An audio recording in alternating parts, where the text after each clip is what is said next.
Two wild Yinzers kicking through the door, loud like a jag-off at a pins game fight. Brace yourself, this ride ain't polite. Two Dum Yinzers, loud and proud, heads in the clouds, voices in the crowd. Chaos brewing, they don't play nice. Hold on to your iron and grab your prime anti-slice.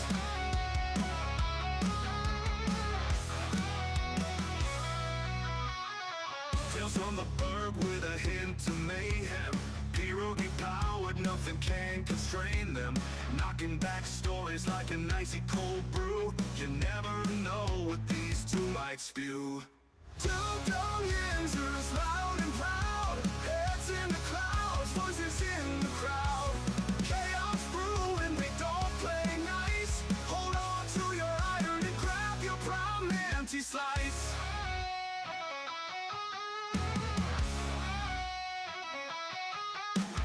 Tales from the burg with a hint of mayhem. Pierogi powered, nothing can constrain them. Knocking back stories like an icy cold brew. You never know what these two might spew. Two Dum Yinzers, loud and proud, heads in the clouds, voices in the crowd. Chaos brewing, they don't play nice. Hold on to your iron and grab your prime anti-slice. Rivers collide where the laughs always flow. Black and gold thunder everywhere they go. The madcap kings breaking every mold. With two Dum Yinzers, the stories don't get old. Two Dum Yinzers, loud and proud, heads in the clouds, voices in the crowd. Chaos brewing, they don't play nice. Hold on to your iron and grab your prime anti-slice.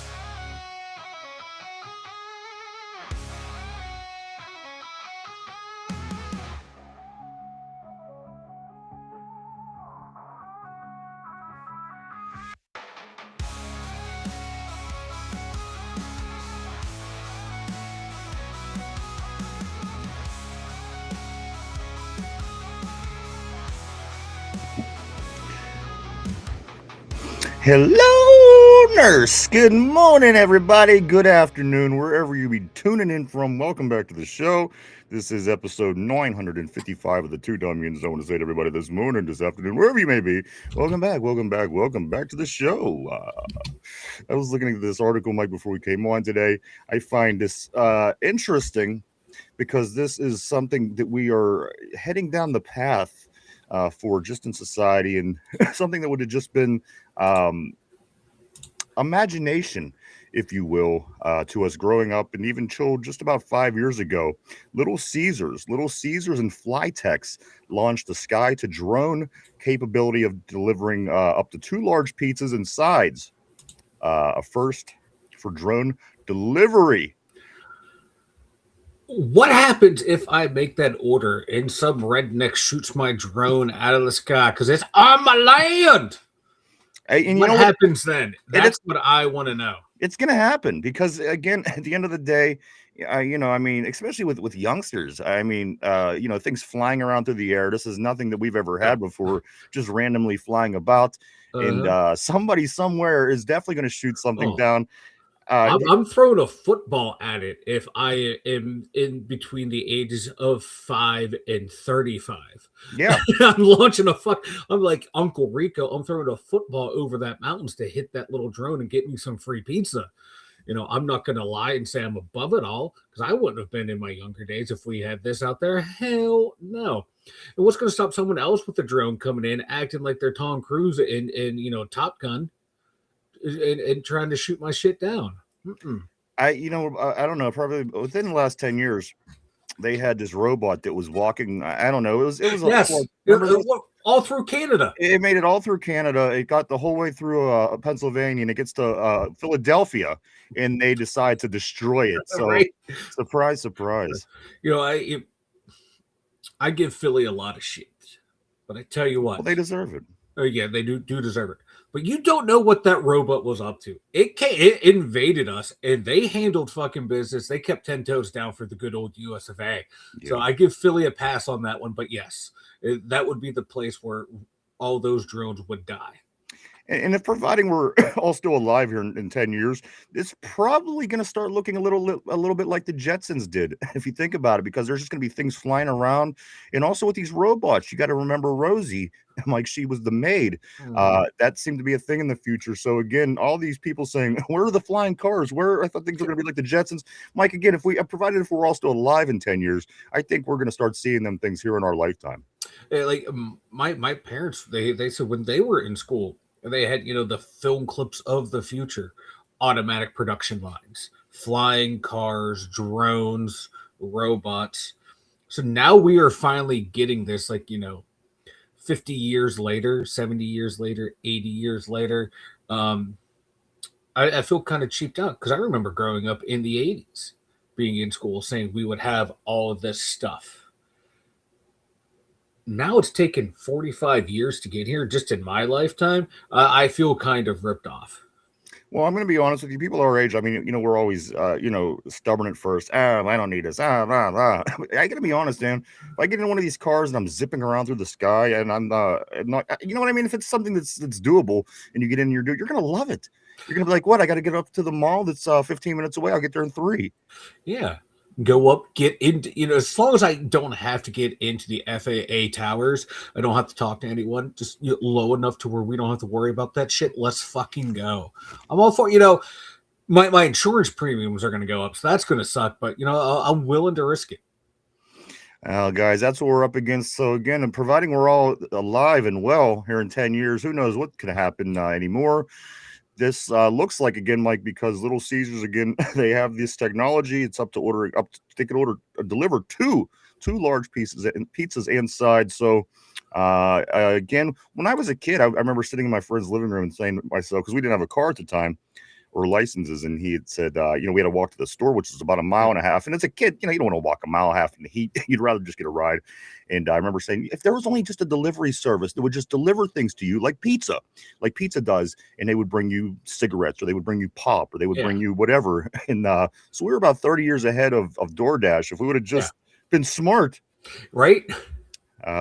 you never know. Welcome back to the show, everybody. Glad to see everybody today. Yeah, welcome back. This is episode 955 of the Two Dum Yinzers. Only 45 short shows away from the big 1,000 right here on YouTube. I can't wait. Lots of big things coming down the pike, Mike. We have some big things coming this week. We have some big things coming down the road. But let me get into a few things before we do start. Of course, we do have information on the Aaron Rodgers and some other things, Pittsburgh Steelers. So let's get into it. The Pittsburgh Penguins stay alive, Mike. They beat the Philadelphia Flyers 3-2 last night at home. They stay alive in a series to make the series 3-2 in favor of the Flyers. Mike, they'll be back at it tomorrow night at Philadelphia. They got to go back to Philly now, unfortunately. They go back there tomorrow for Game 6. That is a 7:30 start. Mike, what are these Penguins doing differently that they weren't doing early? They managed to win 2 games in a row. You win 3 in a row. This is a whole new series. It comes down to best of 1. What are they doing different, and how can they continue to stay on that route? They're finally playing like the better team that they are. Philly came in really hot, and you know how it is in these playoffs, whether it be basketball, baseball, hockey, these multi-series games. If you come in hot and you can ride that hot streak, you can win a round. And then that's what Philly was doing. They were hot. They were playing their system. Now, these past 2 games, the Penguins, the script has flipped, man. The Penguins are the better team, and they are actually playing like the better team right now. And they're getting to their game. Crosby's playing at another level right now, and the Flyers don't have any answers. And we're getting some really good goaltending too. The scoring's coming to life. The guys are playing to their potential now, and things are looking good. We still need some guys like Mantha and Chinnikov to start scoring the way they were in the regular season. But the momentum has slipped to the Penguins, man. If they win Game 6 in Philly, I think they come back home and win it, because they're on the ropes right now. They're just starting to goon it up after every single game. They have no answer for the Penguins right now other than to goon it up. And the Penguins aren't letting that get to them right now. Penguins win 1 more. They'll be bringing it back home to Pittsburgh. This Game 6 will be tomorrow at 7:30 in Philly. Let's keep it going. Penguins, Pirates. Mike, they take a no-hitter into the seventh inning for the second day in 4 games and lose both of those games as the back end of the bullpen gives up 4 runs in the ninth inning last night. The Pirates dropped their first game to the Cardinals. Not only dropping the first game, this is the first game in 4 that they let up a run for the Cardinals at Pittsburgh. They were looking for 36 straight innings of shutout baseball against the Redbirds. That did not happen. Santana comes in, blows the save. St. Louis scores a couple times. Dude from around here hits a home run. Cardinals win that game 4-2. They'll be back at it today for game 2 of 4 in this series. This is a 6:40 start today. The Buccos are 16-13 coming into the series. And finally, the Pittsburgh Passion, Mike. It is time for the gals. That's right. The Pittsburgh Passion, they are back at it this Saturday. They're traveling down to Tampa Bay to play the Tampa Bay Inferno. Start off their 6-game season. They've looked really good the past couple years. 2 years ago, of course, going to the championship. Last year falling short, but Makai Chavez, she will be leading the team and trying to take the Passion back to the championship. The first game again in Tampa Bay will be Saturday at 6:00. Let's go Passion, man. They're a fun team to watch. Yes, it's women's football, but these women are really good. Definitely, like the Passion players, they're phenomenal. All right, so let's get to it. I see a lot of talk about, of course, Aaron, but let me jump on the board here. I do want to say what's up to everybody before we do get started, get into this little bit of Aaron tidbit. I think people are just getting really worked up about nothing at the moment, but let's get into that here in 1 second. Let's say what's up to everybody. What's up, Tortilla, all the way from Sacramento, California. Always great seeing the man named Tortilla on the terrible board. What's up, brother? Christopher's my man. Always great seeing Christopher from South Florida. How's that weather treating you? It's finally getting nice up here, man. A little bit more consistently. And I got to be honest, I'm loving it. I hope things are going well with you guys in South Florida, Christopher's. Jamal in the house. What's up, brother? Gang. Always seeing Jamal in the house all the way from Texas. Great seeing you, sir. Hope things are going well for you. Tyrone in the house also. JPJ is the GOAT. JPJ is he's getting there. He's getting there. He will try to catch up to my man Tyrone. Tortilla says this. He says, pull, boom, fly pizza problem gone. I'm ready for the flying pizzas. I don't know. I'm ready for it. Because again, like even if it goes bad, how much gas could I have left in the tank? Let's just say this happens and the world goes insane. That might be the straw that breaks the camel's back. There, you're waiting for that drone pizza to come. Someone shoots it down. I can see you going out there and just causing a rampage amongst society. I see it happening, brother. I mean, they're going to start.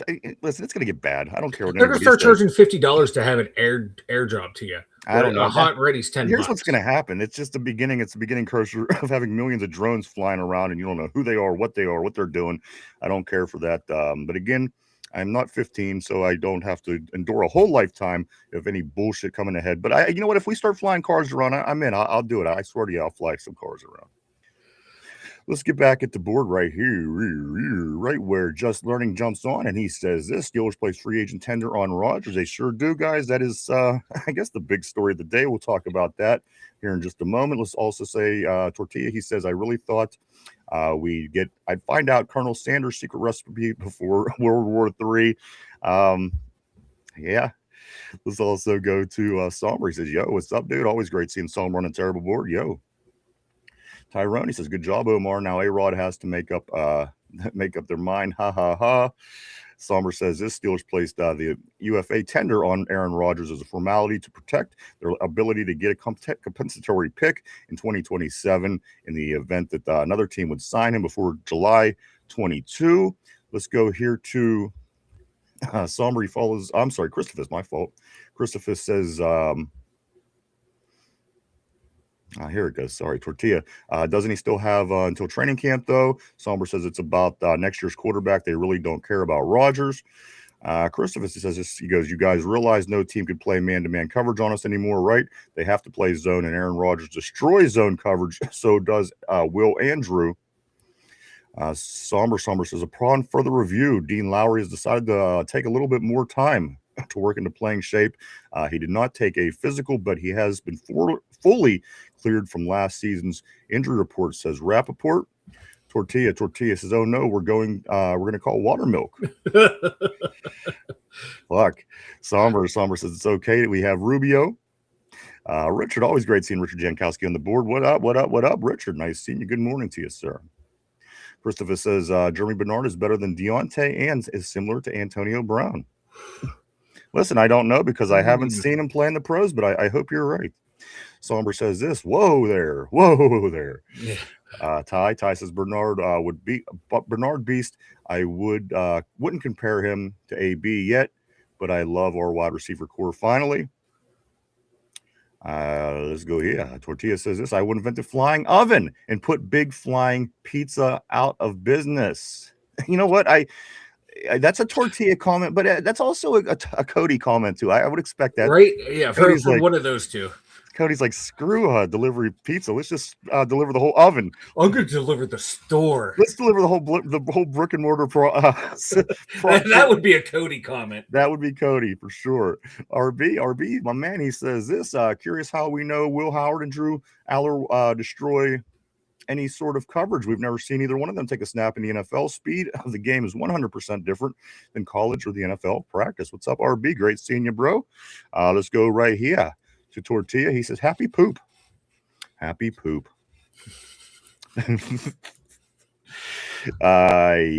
let's go here. Ty says, yes, I can't wait to see Aller Howard preseason. Somber says, I don't know where I got this YouTube currency. LOL, maybe a promo thing? I'm not sure. Jamal says Cody isn't that creative. But it just seems like one of them just out of the blue things that he would say. You know what I mean? It's like, how cool is that? We're going to have drones flying pizza. Cody would just be like, I'll drone the whole oven to you. Just, it's totally in his area of Codiness, if you will. LOL, the animation. John, dude, always great seeing dude in the house. He says, good afternoon, fellas. Good afternoon to you, dude. Always awesome seeing you. Let's go here. Yeah, I'm going to just jump for 1 second. Just Learning says, deliver me a babe. Yes. You know what? It won't be that long because we are going to, as we mentioned before on the show, we're all going to be banging robots before you know it. So you're going to be able to have robots probably fly right to your house. And, and they're getting really human-like too. So you just never know. It sounds funny now. But you just wait. You wait till everybody else is banging robots, then we'll see. Everyone else is banging robots. Jesus. Yeah, everybody's a tough guy at first until you got a robot bent over your kitchen counter, RB says this. RB says, I don't get the Rubio hate. A 6th-round pick who was tracking to be a late 2nd to 3rd, mid-3rd before injury. So many people take the mock draft sites as some sort of mandatory agreed-upon board. RB follows it up by saying this. Rubio, if healthy, could be a really great rotational piece against the run. Somber says that's literally why they took Rubio, Lowry, and Lee Comp. Also, Ty says this could be, see if he even makes the team. And Tortilla says not having a pitcher for him definitely didn't help my blood pressure. I'm not going to lie, Tortilla. It didn't help mine either. And I know that's a stupid reaction, like kind of like, like they don't have a pitcher and they have a draft profile. Why'd we take them? But then, we stop and read up on him. Is an all right pick. If he can stay healthy, it reminds me of Corey Trice. Yeah. And reading up on him and the injuries and how he was playing and how well he played against Vega, against them in the playoff games last year before, whatever it was. Like it gives you hope, but at the same time, a little pause because of injuries. But for a 6th-round pick, it's worth a gamble. And let me hit Brian real quick. My man Brian Pasquale in the house. Always great seeing you, Brian. What's up, brother? He says this. He says Ryan's robot will probably bend him over the counter. If I'm lucky, this will be the case. Brian, we both know that's a really, really good possibility. That's a very good possibility. And again, as long as I stick any of them damn butt plugs in my ass, I'm okay, I guess. I don't know. Them butt plugs really freak me out. If you're ever watching porn and see like this little pink tail hanging out of a chick's asshole, I don't know about you guys, but porn's weird these days. I used to just like it whenever it was porn. Now it's weird. There's a whole bunch. Well, porn has always been weird. It's just now more relevant, or not relevant, but more easily acceptable. I can't watch these chicks that have they have this little pink thing hanging out of their asses. It looks like a deflated balloon a lot of times. It's just hanging there. And again, I don't know how anybody can be turned on by this, but you got to. I scroll for a while. I'm just going to say that I scroll for quite some time before I find myself content. Let's do Scoot on the board here, please. Let's go to Tortilla real quick. He says this Ryan's robot will be a pregnant Asian woman. You know what? That might be the only way. The only way I ever see a pregnant Asian, of course. I've never seen a pregnant Asian in my life. There's only 10 trillion of these people walking around on the planet. Never seen a pregnant Chinese woman in my life. And you know what? I challenge you. I know Somber says he does, but I don't know. I'm skeptical. Let's skip on the board here a little bit and get back to my man RB. He says this in the same with everyone saying guys aren't plug and play. There's that damn plug again. We're not even started. You and the plugs. Plug and play picks because guys are raw on or projects doesn't mean these guys can't play at all. It means they have a massive ceiling.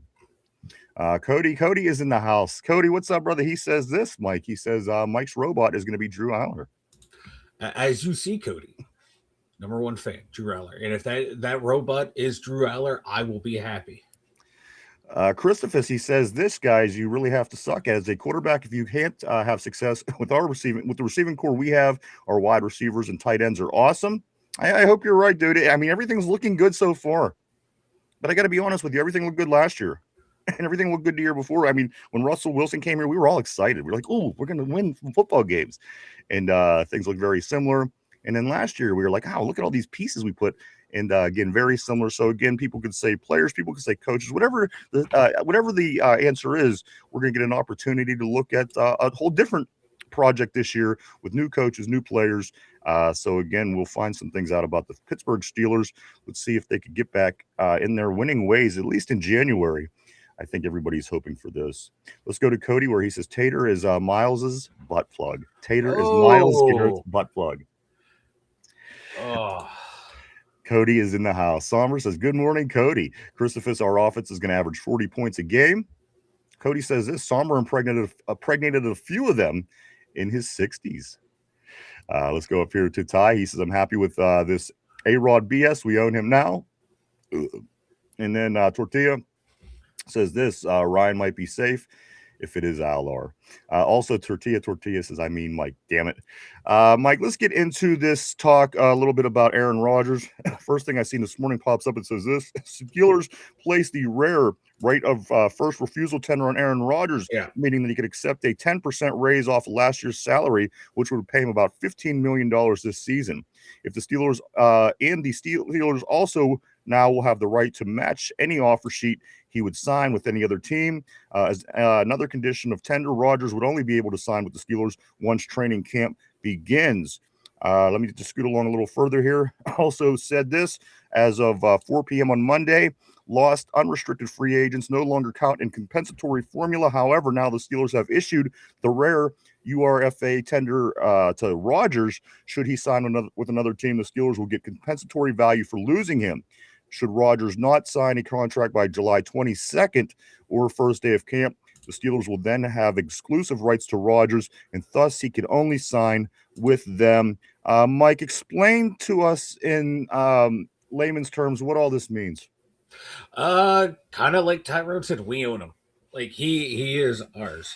And we did this too to help protect ourselves for that comp pick as well.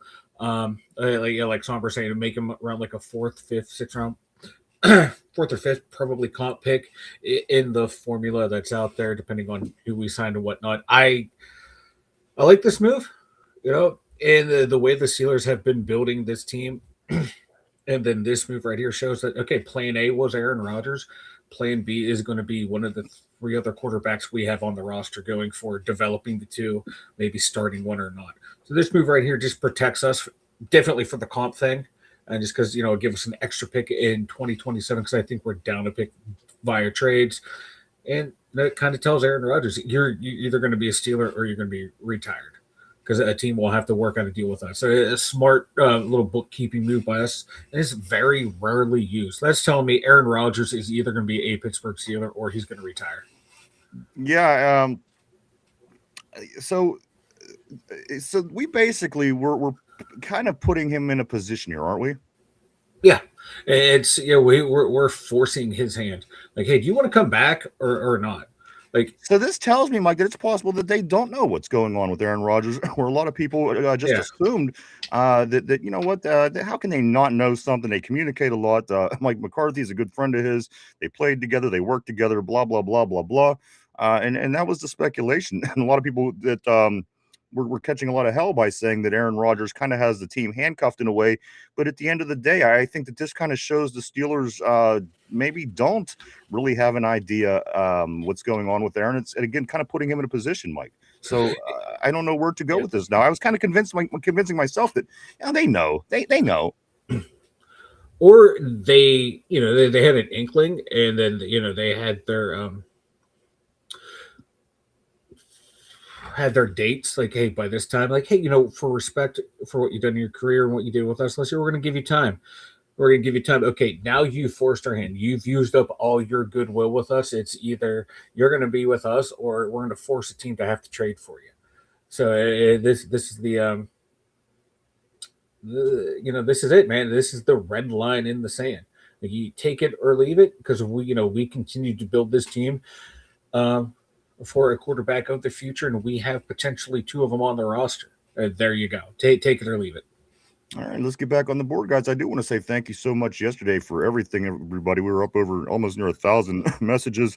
I do thank everybody. I knew it was going to be pretty bumping after the draft, and getting a chance to see everybody's thoughts and opinions, and also participating in the poll, guys. We appreciate all that. Thank you so much. Let's get back on the board. I want to get to it, Mike, because again, if I go 2 days in a row with missing a message, I'll lose my mind. Let's go right here to Ronald. He says this. I do want to say what's up to Ronald Albright. Good afternoon to you, sir. He says, I remember, and I read ahead on this, and I'm going to say off the top, I agree with you. Ronald says this. I remember when the Steelers drafted a nobody like Aaron Smith and Brett Keisel. Everybody was killing the Steelers for taking two nobodies. And how exactly did that work? And that's the thing. You don't build a team off of all first-round picks. All these guys coming in, if they contribute, they get better, they grow, they become better players. And again, like you said, these anchors that were Brett Keisel and Aaron Smith were such a huge part of the team that won the Super Bowl. So again, at the end of the day, we get all excitable when it first happens, and nobody knows who this guy is. But at the end of the day, who was really cheering for the big Aaron Smith draft pick, or the big Brett Keisel before the beard? I assume, I don't recall. Who was really loving these guys? And nobody. This is what football teams are built like. It always has, always been. So again, it's that immediate right after emotions. You see some things go down, like you've seen with the Cowboys and the Eagles. I'll talk about more of that here in just a moment. But Mike, it is what it is. It's just, in my opinion, it's a case of us getting worked up. Yeah. We have players now. Let's take a look at what we have. Let's try to figure out how this is going to work out to our favor. And I got to be honest with you, I think that we had a pretty good draft, all said and done. One of our locals said it. I'm not going to report it. I'm not going to say the name, but he made the comment, Mike, it's growing on me. And you know what? The more you do sit back and realize, okay, this is what we got. Let's see how it plays into what we have. It does grow on you. However, Mike, another local says this, Mike, it was more of a PR draft.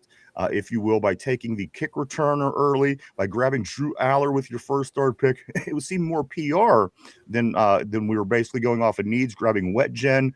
When we did, these players could have totally been taken later. So people were saying, did they not know what they're doing? Or was this more of a PR draft? Mike, what's your thoughts on all that? I don't, like, the only, like, quote unquote PR pick would be Heidenreich. He's the Navy guy. He's a local guy. But if you follow the draft process, he was someone who was talked about being picked around in the 7th round to bring into camp as a Swiss Army knife type player. Wet Gen, yeah, he was talked about probably like your 6th round. So if you want to say they drafted him too high, okay, but if you like a guy, you get the guy, because we kind of saw what happened with the Mekhi Lemon thing. We thought he was going to be there. He wasn't. So you get him. There's 31 other teams out there that may have liked Wet Gen, and we only had that 1 4th round pick. We used it on someone else, hoping he'd be there in the 5th. 31 other teams could have snagged him, and we're like, and now we're kicking ourselves. So get him. And who cares where you draft him, as long as he comes in and produces. It's a solid player. Awesome. And like, just going back, looking at these past 3 Omar Khan's draft, there's a whole hell of a lot more hits than there are misses, and a lot of later round guys have made the team. Like I think there's only one guy from this drafted from the 6th round down that has not made the roster from the Steelers, and that was Ryan Watts. Every other 6th and 7th round pick we have made has made the roster. So there's a really good chance that Rubio, Spears, Jennings, and Heidenreich will make the team and will be active participants on game day. And something that I'm sorry, something that Mike McCarthy did say will help you along that line if you want to believe that them guys will be a part of this team. Mike McCarthy opening up the playbook for Heidenreich. Mike, I think that he sees something in this guy that maybe a lot of people do see. People obviously look at the guy immediately and get the Caitlin Clark impression. How could this person be the best player? How could this person have the skills to compete? So again, this is going to be something I'll be looking forward to. Of course, being him being Mount Lebanon right here in Pittsburgh, going on in Navy, great story, and being drafted back by the Steelers. But again, Mike McCarthy's already talking about opening up the playbook. I think there's a certain talent with him that he sees, and it kind of falls into that category that we always talk about Bill Belichick's crop, this crop of these average size white guys that he just pulled out of his ass every year. One year was Danny Woodhead, one year it was the whole thing. So let's take a look, see what we got. He might surprise us. But Mike, this here is let me stick to this just a hair or just a little bit about this theme of this draft. People saying that it might have been PR, but you know what? There's another thing that came up, Mike. Of course, everybody was excitable. Fired up about going off and on about on Friday was, of course, the Mekhi Lemon situation. This was Art Rooney says this. He says, as we heard yesterday, Mike, we talked about Jerry Jones says there's no ill will. There was no, we didn't plan to cause problems here. We want no trouble with the Steelers. And Art Rooney comes back, Mike, he says, and there's no ill will towards Jerry and the Cowboys as well. So whatever. But let me ask you this. Does this stir anything up for you? Let's say we would have dealt Patrick Queen to Dallas. Let's just say we would have given up one of these defenders that they keep harping on. Yeah. Does the Dallas Cowboys still let that slide in the draft, or are they more attentive and saying, because again, at the end of the day, the player went to their division rival. Yeah, if they would have got one of the guys they were poking around for. And don't forget, years ago, they were apparently on the phone with Ryan Shazier saying, hey, we're going to draft you, and we swoop in and take him. We hired Mike McCarthy. They fired Mike McCarthy. We took a couple of their coaches off their coaching staff, or guys that were formerly from their coaching staff. It could be. We are rivals in the historical sense of like two historical franchises.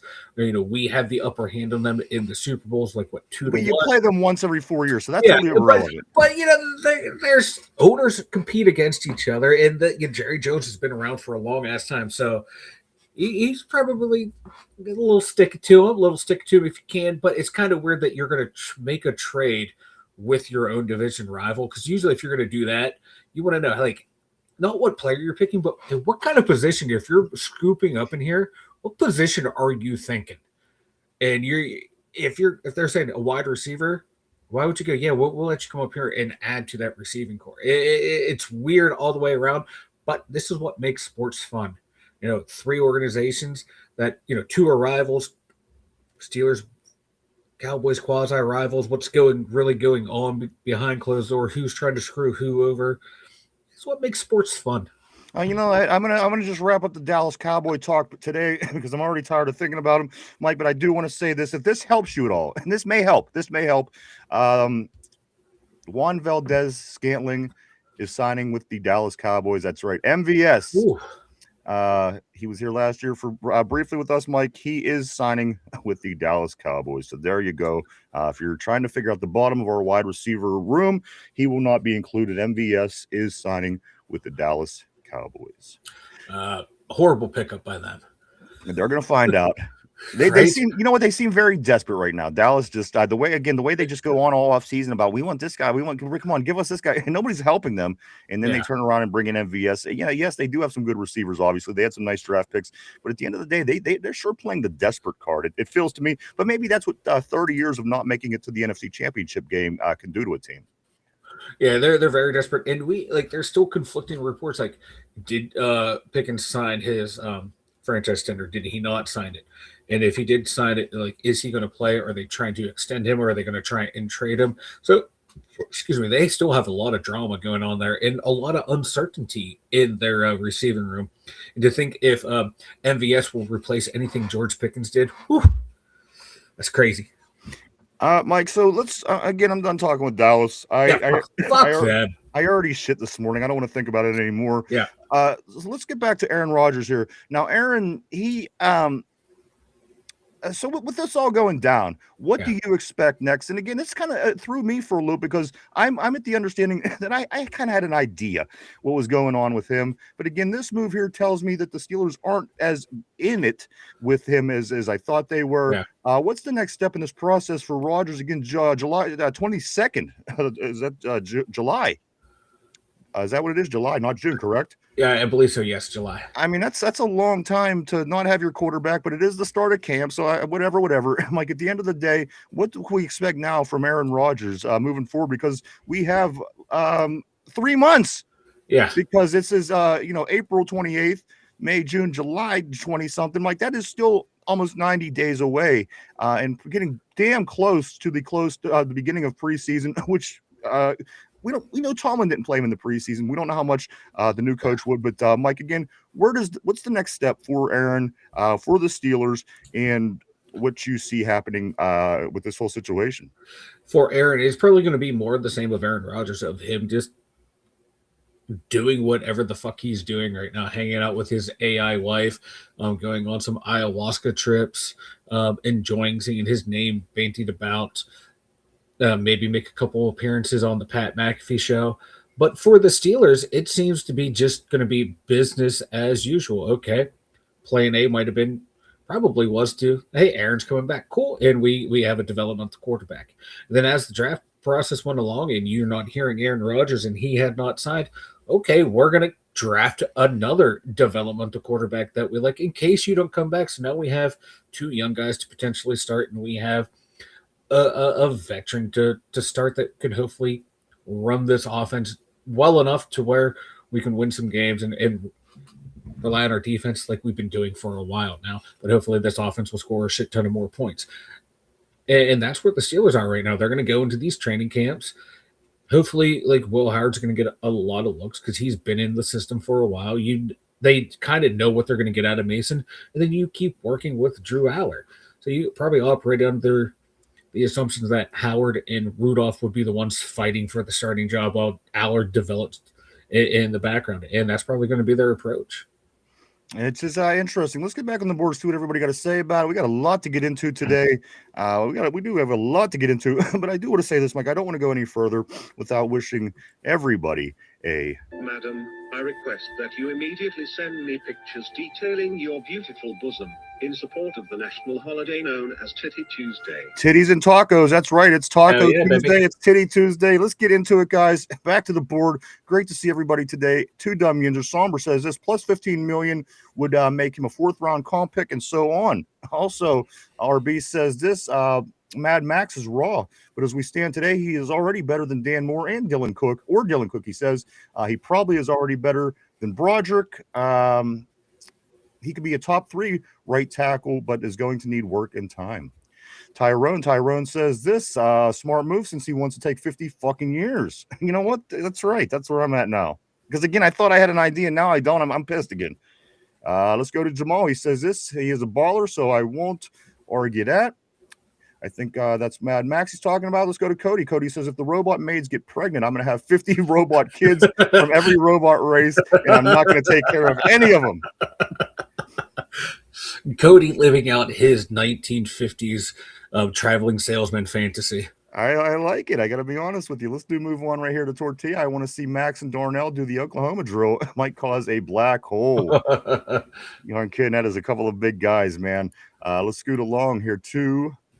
Right here. Somber says this. It's also telling me that there was never any verbal agreement. Correct, Ryan? So, I'm back on the board. I'm back on board of being irritated with Aaron, where I was doing pretty well. So maybe it went this way for a reason. So I didn't lose my mind in the meantime. But we have 90 days apparently to find out if our quarterback's going to be involved. You got to say that that's probably putting us behind the 8 ball, but I'm not going to start this argument now. We have a lot to get into. Let's do scoot along a little bit. Right here to Tyrone. He says that would be cool to see for real. Jamal says this is Corey Trice still on the roster. Mike, is he even still on the roster? I believe he is still on the roster. Wow. What a shitty career he started off with. Right? Like just injury after injury after. Well, he's got in there. He's been all right. He's shown flashes, but can't stay healthy. I think this is his last hurrah.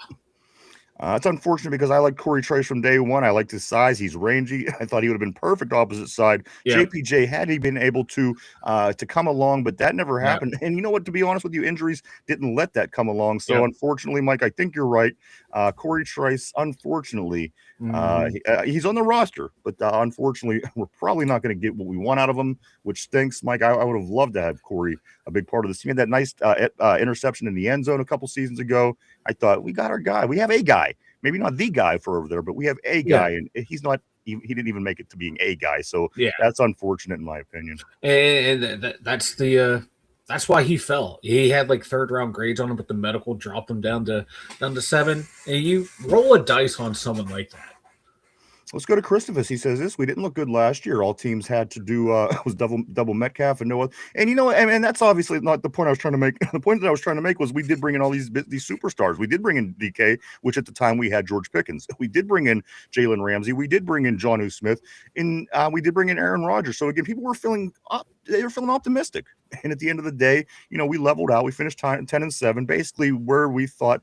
We hoped that we would at least, and then maybe get a playoff win on top of that. That didn't happen. So that's just kind of where I was going. We were people. Here's the thing also, Christopher, they were saying that this is going to be one of the best defenses ever. You know, so I mean, we were excited.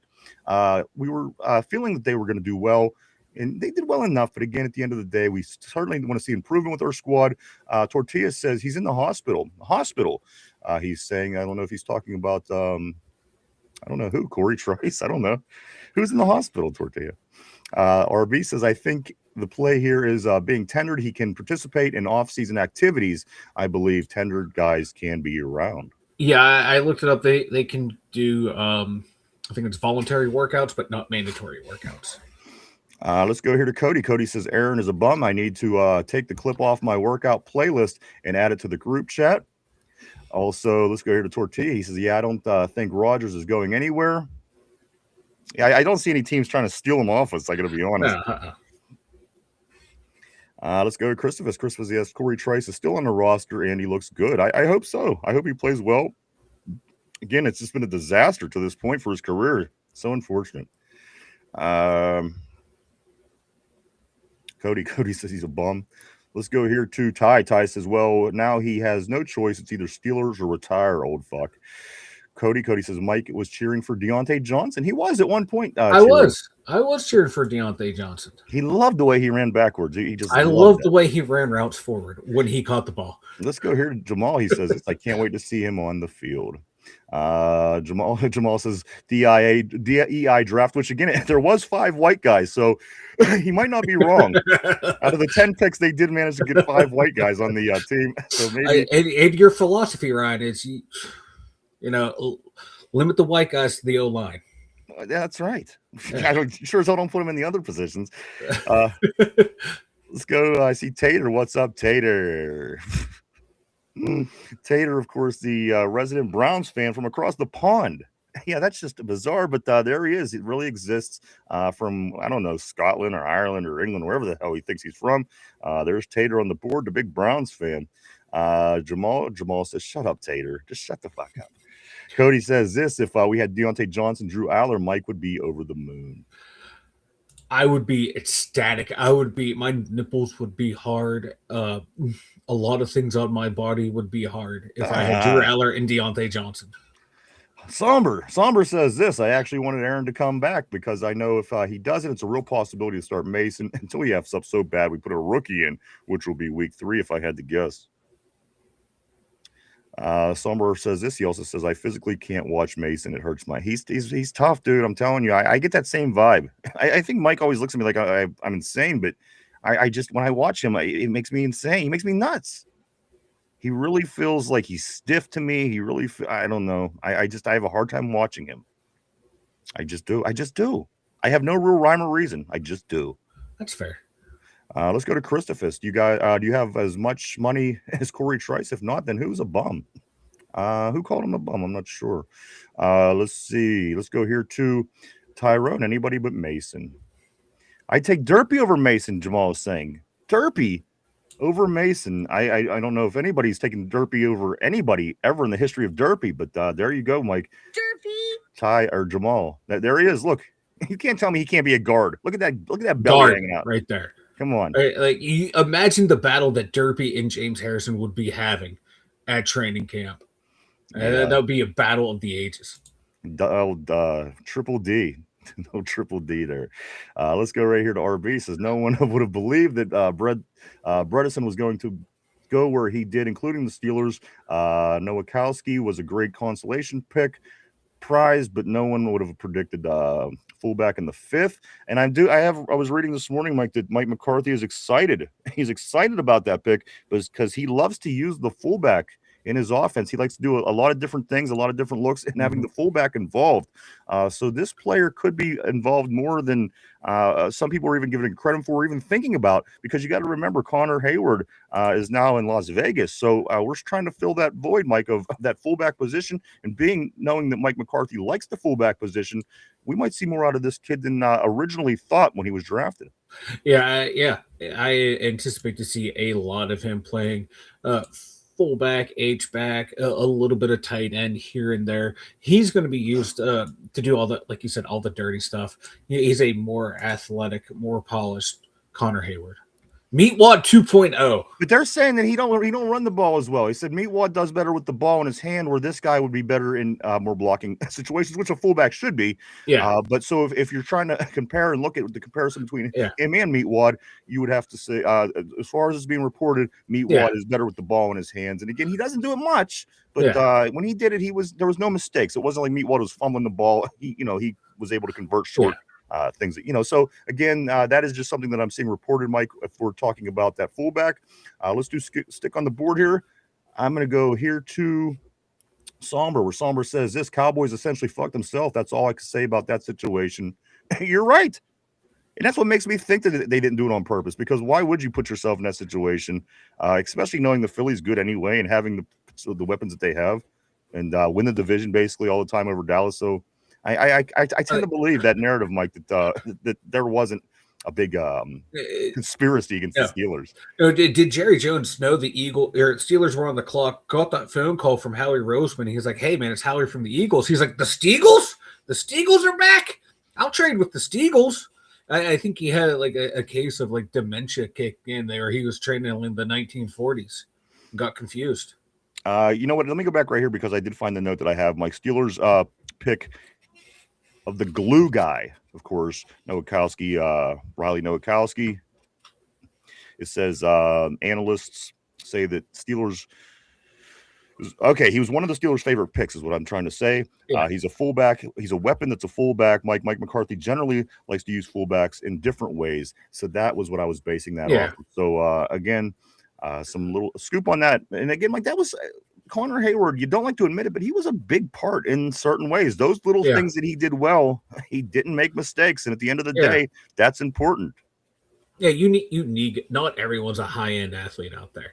You got guys that are just ballers and that can make a play when asked to and not fuck up. And towards the end, that was Meatwad, and hopefully, Meatwad 2.0, the Polish sausage can get it done. Let's go to, let me read a couple more things about some players that we just drafted, some comments, Mike, maybe about some of the guys on the bottom end. Everyone continues to obviously talk about the big guys, the guys at the top. I want to talk about a few of these other people, Mike, and some things that are said about them. Quarterback coach Tom Arth on Drew Aller. He says this, Mike: he throws it as well as any quarterback in the draft. He has an effortless arm and can make any throw on the field, and that's something that's consistent with what I'm hearing. He does have a strong arm. People were saying that I'm reading this morning also, Mike, that he just that offense wasn't made for Drew Aller and Penn State, because people are always going to come back and say, well, Will Howard wins a championship and this guy wins 6 games on a struggling team and breaks his ankle. Why are we even having a conversation? But Mike, the arm of Drew Aller seems to get a lot of people's attention. I'm not a Penn State guy. I'm very minimal on what I've even seen of Penn State. Tell us a little bit about Drew Aller's arm, because again, let's give us some scoop on it. He can make all the throws. His biggest thing is, like we've been talking about, his footwork. It causes him to lose a lot of zip on the ball. His under pressure, sometimes he does some of the dumbest things that you'd seen, but other times he can use his athletic ability to buy time in the pocket, under duress, arm at a weird angle, and thread the needle. So consistency is a big problem with him. Footwork needs done. And like you were saying, that the offense was not tailored towards him. Terry Smith was on one of the radio shows saying, our biggest problem was the offense wasn't tailored for him. It was like whatever the offensive coordinator wanted to do stupid little plays here and there, do tricky things, but they never really recruited high-end wide receivers. Like when he had a weapon, he had Ty Warren, you saw what he was able to do. But outside of that, he wasn't able to do anything. The offense wasn't tailored for him. But he himself has a lot of work to do mechanic-wise. They totally have to tear down his throwing motion and restart. Maybe it's going to go from footwork up, and then up here too. He can process, but I think that's what they're saying. The footwork is the problem. Yeah, and he panics a lot. But I think it's because maybe he didn't have the weapons to know, okay, so and so is going to be here. I get it out. I know where he's going to be. More or less, it's find where Ty Warren is and get him the ball. So there's hope for him, but I'm not holding my breath. I wish him well, but he's going to be a 2-year project at least. Anybody that we have on this team have the cognitive abilities to be a good to lead, to do anything even resembles leading a football team right now in the NFL? Of course, we haven't seen either one of these guys take a snap in the NFL, so that kind of makes an interesting question. But I mean, above the neck. Because that's 90% of the quarterback position is above the neck. Come on, Patrick Mahomes is a little pudgy guy that looks like he has pregnant ass, and Tom Brady was never the most physically intimidating guy in the world. It's cognitive. The people that are those top 5 quarterbacks that are on this planet at any given time, that's the difference. It's above the neck. I mean, a lot of guys can run, a lot of guys can throw. But again, that's the difference, Mike. Either of these guys show any signs, or that you know of, have this quality that could be something that could play to their advantage moving forward, trying to win this job. And again, Mike, the big draft next year, a lot of speculation talking about a lot of these quarterbacks coming up next year. So these guys got to kind of, whether it comes down to them competing in preseason, if Aaron comes back, whatever the case is, we have to see these two guys. They have to kind of compete against one another in a way. What do you see there? Maybe Will Howard might have what it takes up top, but I don't know if he has the physical tools to be the guy. He can be a guy that facilitates your offense, maybe like a shifty little point guard, making the smart reads here and there, not being afraid to eat a sack, stuff like that. But I don't know. It's a different breed going from college to the pros. We saw him make a lot of boneheaded plays in Ohio State that championship season, most famously against Oregon, forgetting the score and situation, keeping the clock running, going across the middle of the field, not knowing how many timeouts they had, not knowing where they were. So he's made boneheaded plays, but down the stretch, he was playing at a high level where he was keeping that going. But we've seen this from quarterbacks that have a good second half of their last year in college. It'll carry over to the pros for a handful of games. And after that, the speed of the game is too much for him, and teams figure him out. I don't know if he has it to be a franchise guy, but to be a low-end starter, high-end backup, I think that might be the ceiling for both of these guys right now. Definitely for Aller, if he can't clean up his mechanics. I think he's what would you like to see from either one of these players in the preseason that might change your mind? God. Trusting what they see, not waiting for the guy to get open. And play with anticipation. Trust your guy's going to be where he's supposed to be. Trust what you're seeing pre-snap, and then let it rip. Don't sit back there and wait for a guy to get open in the NFL because it's not going to happen.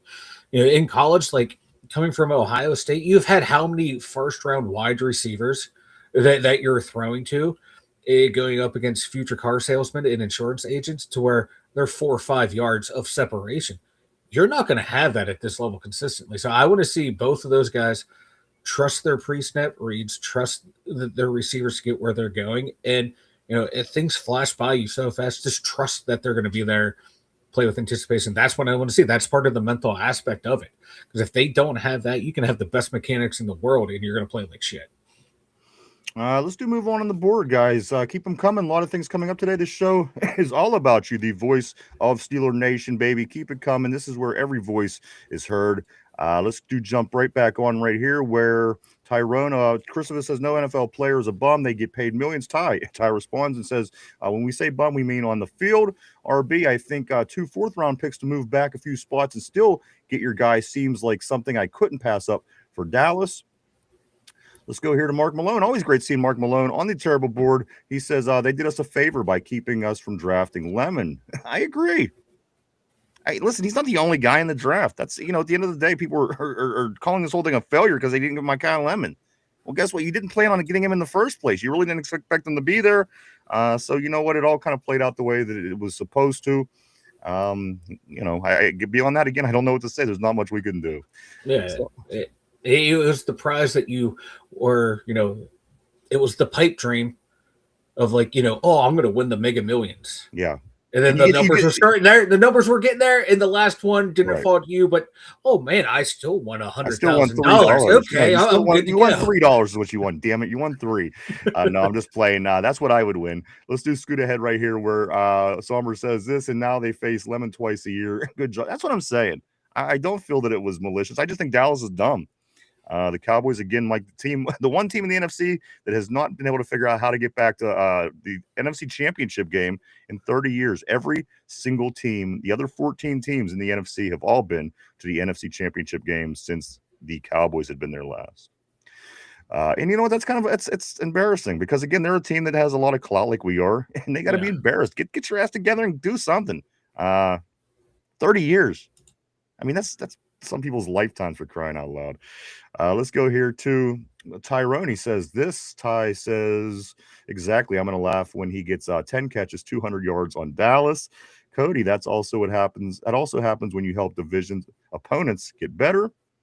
Tortilla says we can talk about Tater's mom. And then Tater gets all upset. He's like, oh, I'm talking about moms again. Mama jokes. Hell yeah. I can just imagine. I like to be a fly in the wall to see Tater over in wherever the hell he's from and talking to his numpty buddies about rice cakes and tea. I'd love to hear that conversation. It sounds so invigorating. Let's go here to Cody. He says Aaron Rodgers is a media darling. I don't care what he says. Let's go up a little bit. Not a lot, but a little bit. Right here.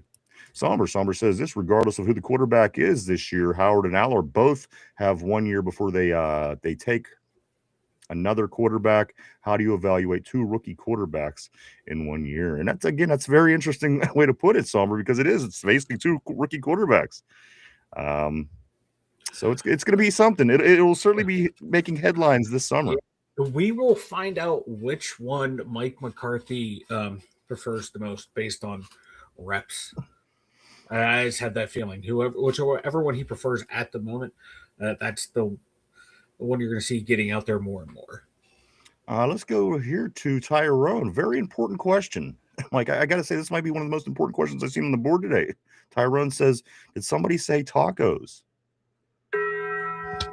Always great with the tacos, Tyrone. Hope you're getting them Taco Bell today. What is it, 4 soft taco Supremes? Let's scoot up a little bit here to Tortilla. Bro, mom jokes are older than Ireland.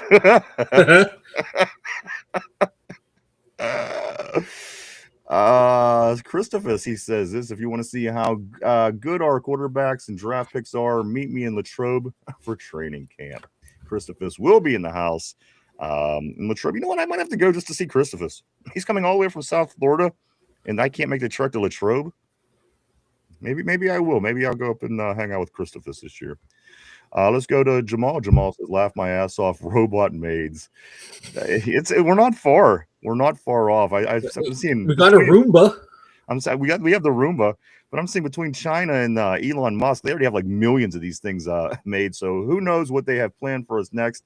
That's all coming up. Let's go here to Steel Loyal. My man, what's up, Steel Loyal? Always great seeing you. He says this 49ers free agent wide receiver, Juan Jennings, is visiting tonight and Wednesday with Minnesota Vikings per source. Vikings, they got to figure out a way to bring it back together, Mike. They let their quarterback go to Seattle, and that whole thing fell apart. They were the best team in the league last year. Yeah, that offense was high, firing on all cylinders. I've done everything I could to keep him around. But this is why you got to be careful when you draft quarterbacks in the first round. You better make sure you get the right one, because J.J. McCarthy, where his biggest play at Michigan was handing the ball off, handing the ball off, handing the ball off, handing the ball off, and then you drafted him to your team that's pass happy. Yeah. I'm telling you, we should bring J.J. McCarthy here and just let these 3 Big Ten quarterbacks duke it out. Get rid of Mason, get rid of Aaron, put J.J. and Drew and Will in a squared circle and let them duke it out. Oh my God, are you trying to have me have a heart attack watching? We got 2 national championship winning quarterbacks. I mean, out of 3, that's not bad. Danny Warfel won a goddamn national championship and a Heisman. Yeah, but you know what? Tom Brady came in 6th round. So again, at the end of the day, you could. And Will Howard came in the 6th round. So there you go. A Big Ten quarterback out of the 6th round. And you know what? Will Howard won more than Tom Brady, as far as I remember. I can't confirm or deny. Sounded good at the moment, so that's what I said. I do want to say hello, nurse. What's up? Always great seeing Lindsay on the board. She says, "Hey, welcome to the terrible board. Always great to see you, Lindsay." What up? Tater says this. He says, "Cody, you were so funny, bro." Cody is actually really funny. Sombry says Latrobe is not a real way to measure quarterback talent.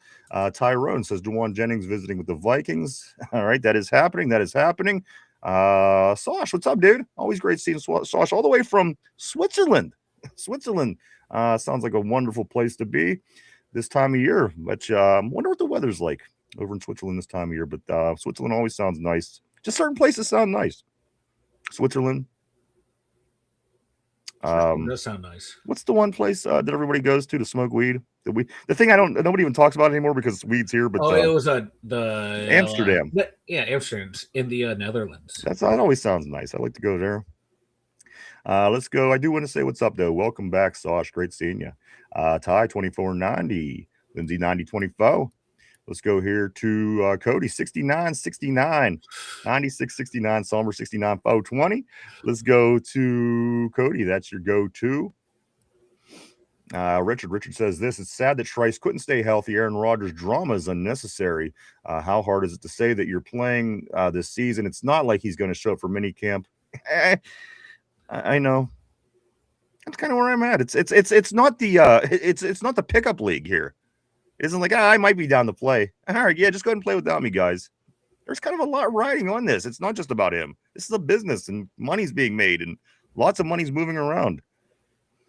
Are they going to bring back the Big Mac or not, or aren't they? You don't play that game when you're talking about making money, especially the money that's being made within the NFL. I agree. Again, especially if we don't hear for another 3 months. Kind of rubs you the wrong way.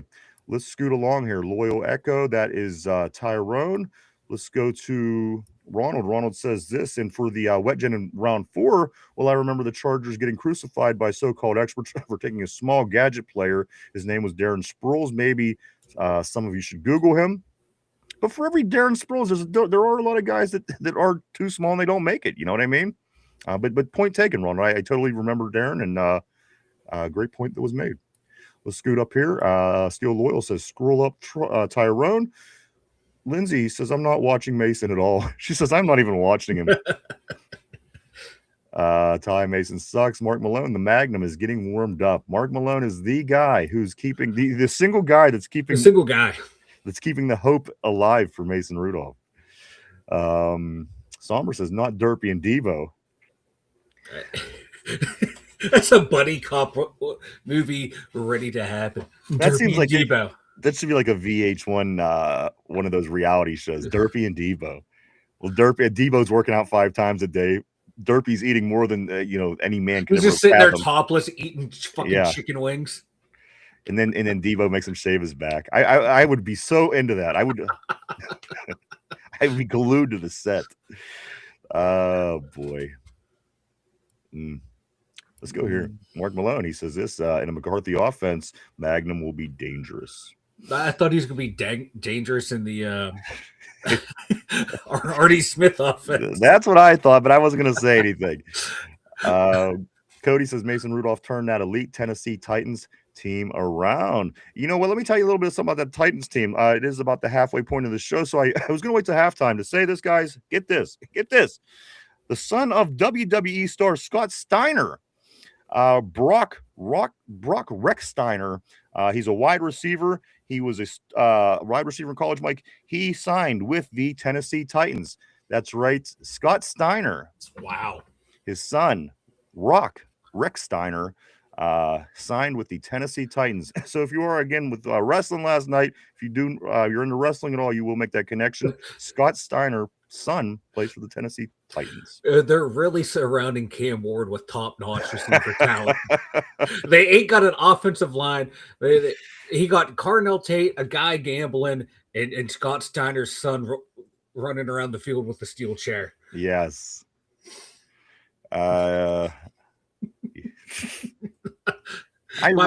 He's just going to look around like, hey, Cam, what's your thought of year 2 of the Tennessee Titans? We still ass.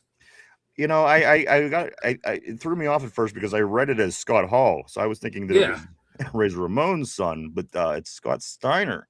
You remember that monster? He was dumb as dirt, but he was a monster. Oh God. Let's move on. Tyrone says that's dope. I can't wait to meet my goat.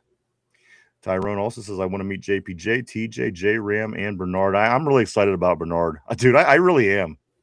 I really am. Because again, we haven't drafted a receiver for this reason for some time, like a receiver to be effective, a receiver to be a weapon, if you will. And if you're talking beyond Michael Pittman, you have to start talking Bernard. And again, if he becomes a weapon, Mike, as a rookie, so excited. You would have loved to see this from Roman. Who knows what we're going to get from Roman Wilson moving forward? But Jeremy Bernard, I'm at home. People are doing things, and everybody on the board, yourself, things keep crossing your mind. I just keep thinking about watching Jeremy Bernard play for the Steelers, Mike. I'm very excited about that pick. Number 2 pick for the Steelers overall this year. I'm really excited. He's one of the receivers I kind of looked over because I thought, we would probably like first-round receivers look like Lemon or Boston, maybe Omar Cooper Jr. Then, he was a second-round guy. Well, that's probably where I thought we were going to get O-line. So then I went down to third and fourth rounders. I kind of glossed over him until after the draft and then started watching him play. I'm like, he's a really good receiver. Like the one guy I was watching him break him down, like when you watch him play, he's kind of boring because he's where he's supposed to be and catches the ball and then picks up yards. And no flashy moves, just subtle moves to get open, get the ball, subtle moves to make guys miss. And then next thing you know, oh shit, he's in the end zone. He's just one of those guys you're going to be able to, based on projections, like you're just going to be able to count on him to be Johnny on the spot where you need him to be. He can play inside, he can play outside. He had some really good catches along the sideline that were, AB-esque to where he was able to get both feet in bounds where we think there's no way it's going to happen. Do I think he's going to be AB? No, but those traits of the body control, he's more in line to like a Deebo Samuel type player he's been compared to a lot. If we can get Deebo Samuel type production out of him as the number 3 right now, I will take that. I think he's going to be a good little weapon in this offense. I'm just going to jump ahead real quick. I do see a somber message down the path. I just want to say it now while I see it in front of me. Steelers free agent receiver Scotty Miller is visiting with the Detroit Lions today. He's currently scheduled to try out next week for the Chicago Bears. That is by Shefty. Scotty Miller. So there you go. If you're wondering, guys, maybe that he's still part of this receiver core, he is trying to find jobs elsewhere around the league.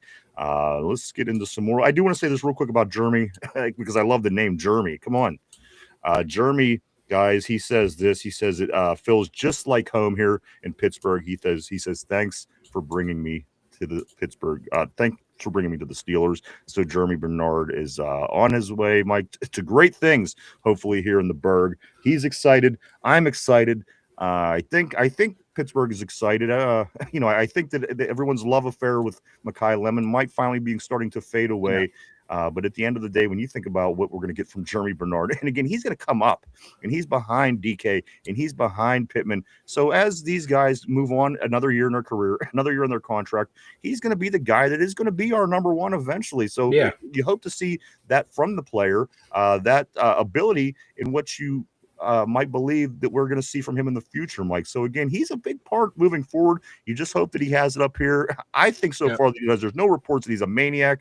Yes, you like maniac, but again, wide receiver maniac's a whole different story. I'm liking Bernard, Mike. I cannot wait to watch. The highlights are fun. I have to watch all 22, but I'm very excited to see Jeremy Bernard. Me as well. Like, it's just right now a really good quote unquote like possession type receiver. He's that's kind of what he is, and that's I know people like think, oh, possession receiver, you're not going to be a number one. Hines Ward started out as a possession receiver. Yes. It's more or less what he was too, even when he was the number one. You can have a great career being labeled that. And he brings a lot to the table too. You can line him up in the backfield. He's comfortable with the ball in his hand. They use him in a lot of trick plays down there in Alabama. He's going to be fun to watch. And probably the way we're going to use him, too. And I think watching him across the middle of the field, I think that's where he's going to be used a lot. Not just on crossing routes, but doing the routes that start on the inside and using his route running ability to fool some of these lower town or some of these inside corners. I think it's going to be fun to watch.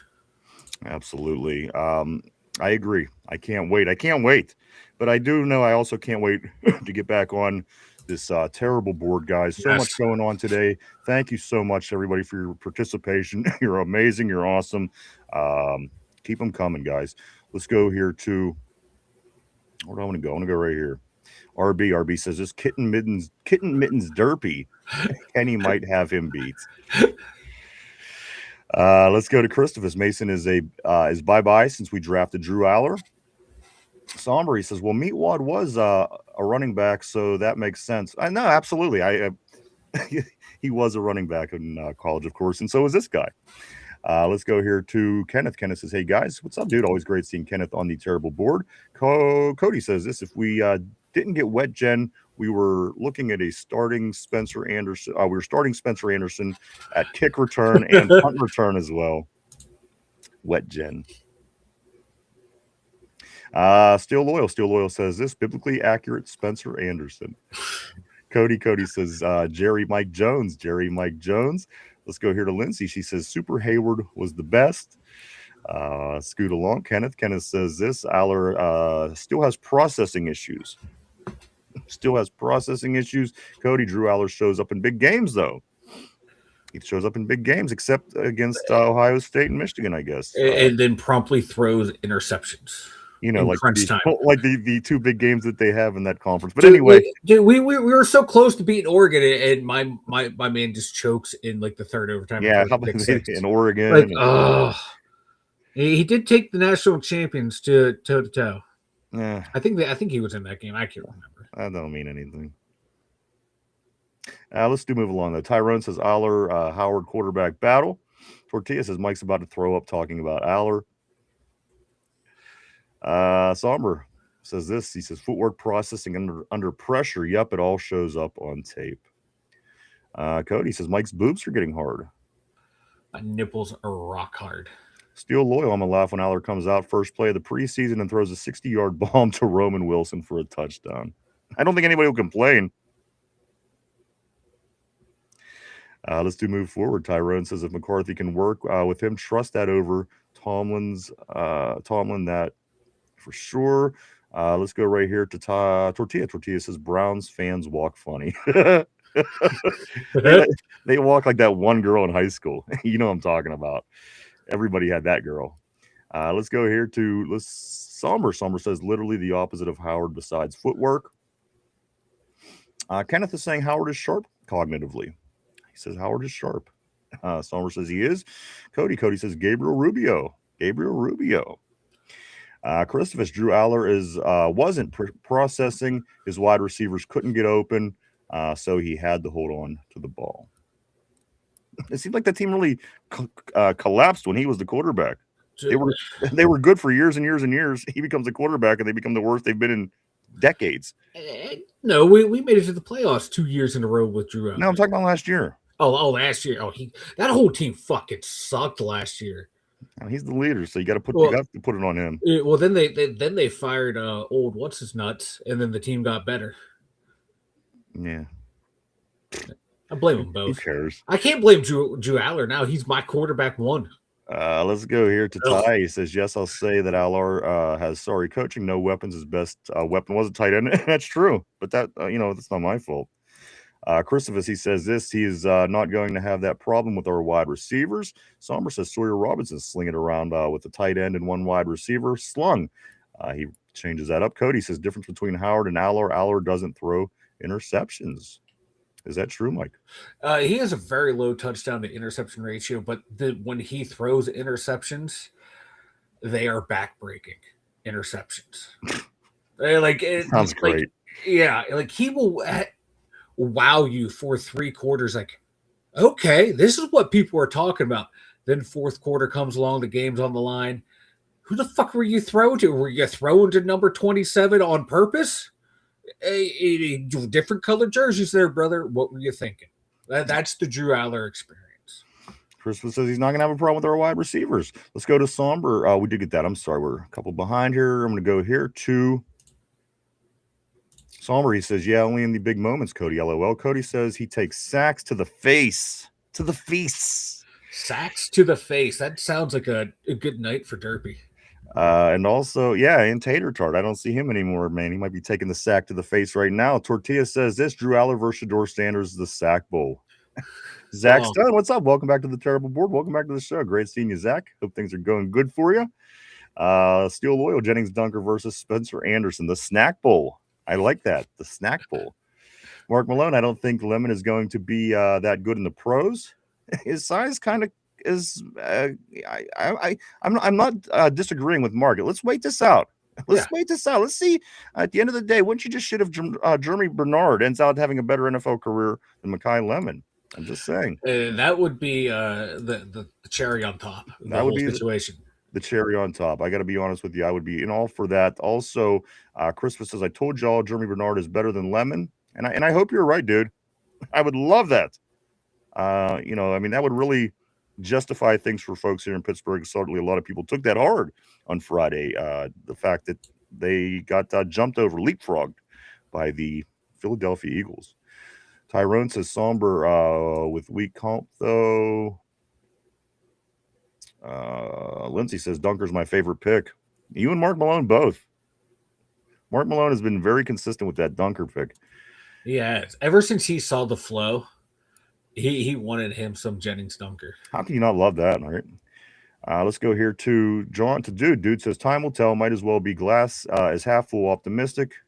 And that's the thing. I mean, why sit around and think things are going to suck for the next 3 months? Somber, he says he still threw more yards than Mendoza. Tyrone says true. I would hope so though. Somber says Roomba might be onto something. They have autonomy and sucking part down just to tie it all together.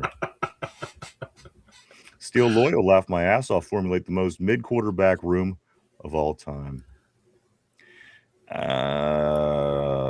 Tortilla says this: 2 McCarthy's, 1 cuck named Art. Jamal Cody, funny as fuck. Let's go here to Steel Loyal. He says my room, your room. Let's see. Kenneth says this: Steelers might have just made Rodgers retire. Glad they grew a pair. Go Howard. Again, this makes me think a little bit because I was under the impression that they probably knew more than we were giving them credit for. But this move made by the Steelers this morning makes me think that they know less than what we were giving them credit for. So it's going to be interesting here to see what happens with Aaron. And again, as we were saying, guys, July 22nd is as long as this could go. And if he would play this game, and again, why would he, right? Unless he's being a dick. But if he goes all the way to July 2nd without giving us a decision, I think that's pretty fucked up, man.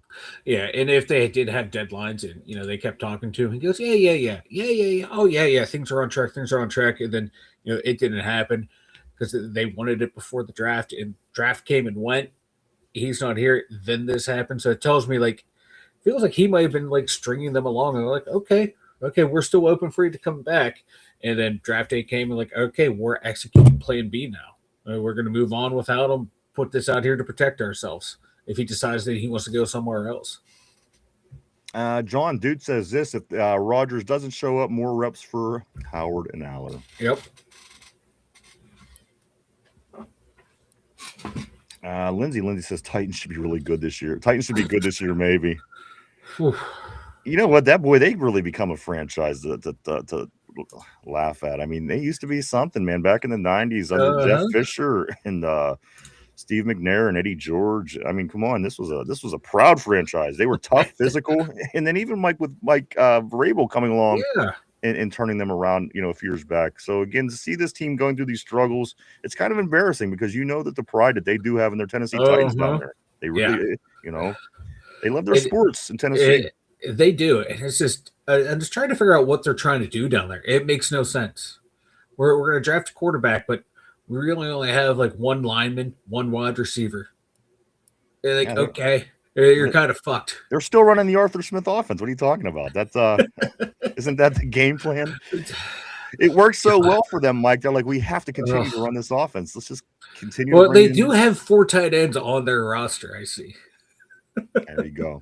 Too many wide receivers, though. Let's go to Steel Loyal. Says Titans will be fun to watch. I don't know about good. Kenneth, the Steiner brothers. Absolutely, man. Rick and Scott, the Steiner recliner, the Frankensteiner. Yeah. No one's finer than Scott Steiner.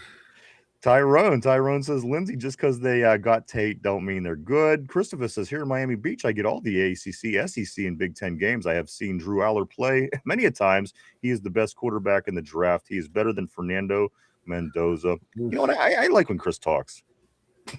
Come on. Everything that Chris has said today it's made me feel more optimistic about the situation. I mean, look at that. Yeah. That's why I like Christopher. Chris, you just want to come on and talk for an hour? I'll just listen to Chris talk for about an hour. If you're my man is always so positive.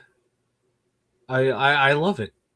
I love it because it's very rare you see a Steeler fan this positive and this optimistic. And I'm not trying to be snarky or anything. I fucking love that energy.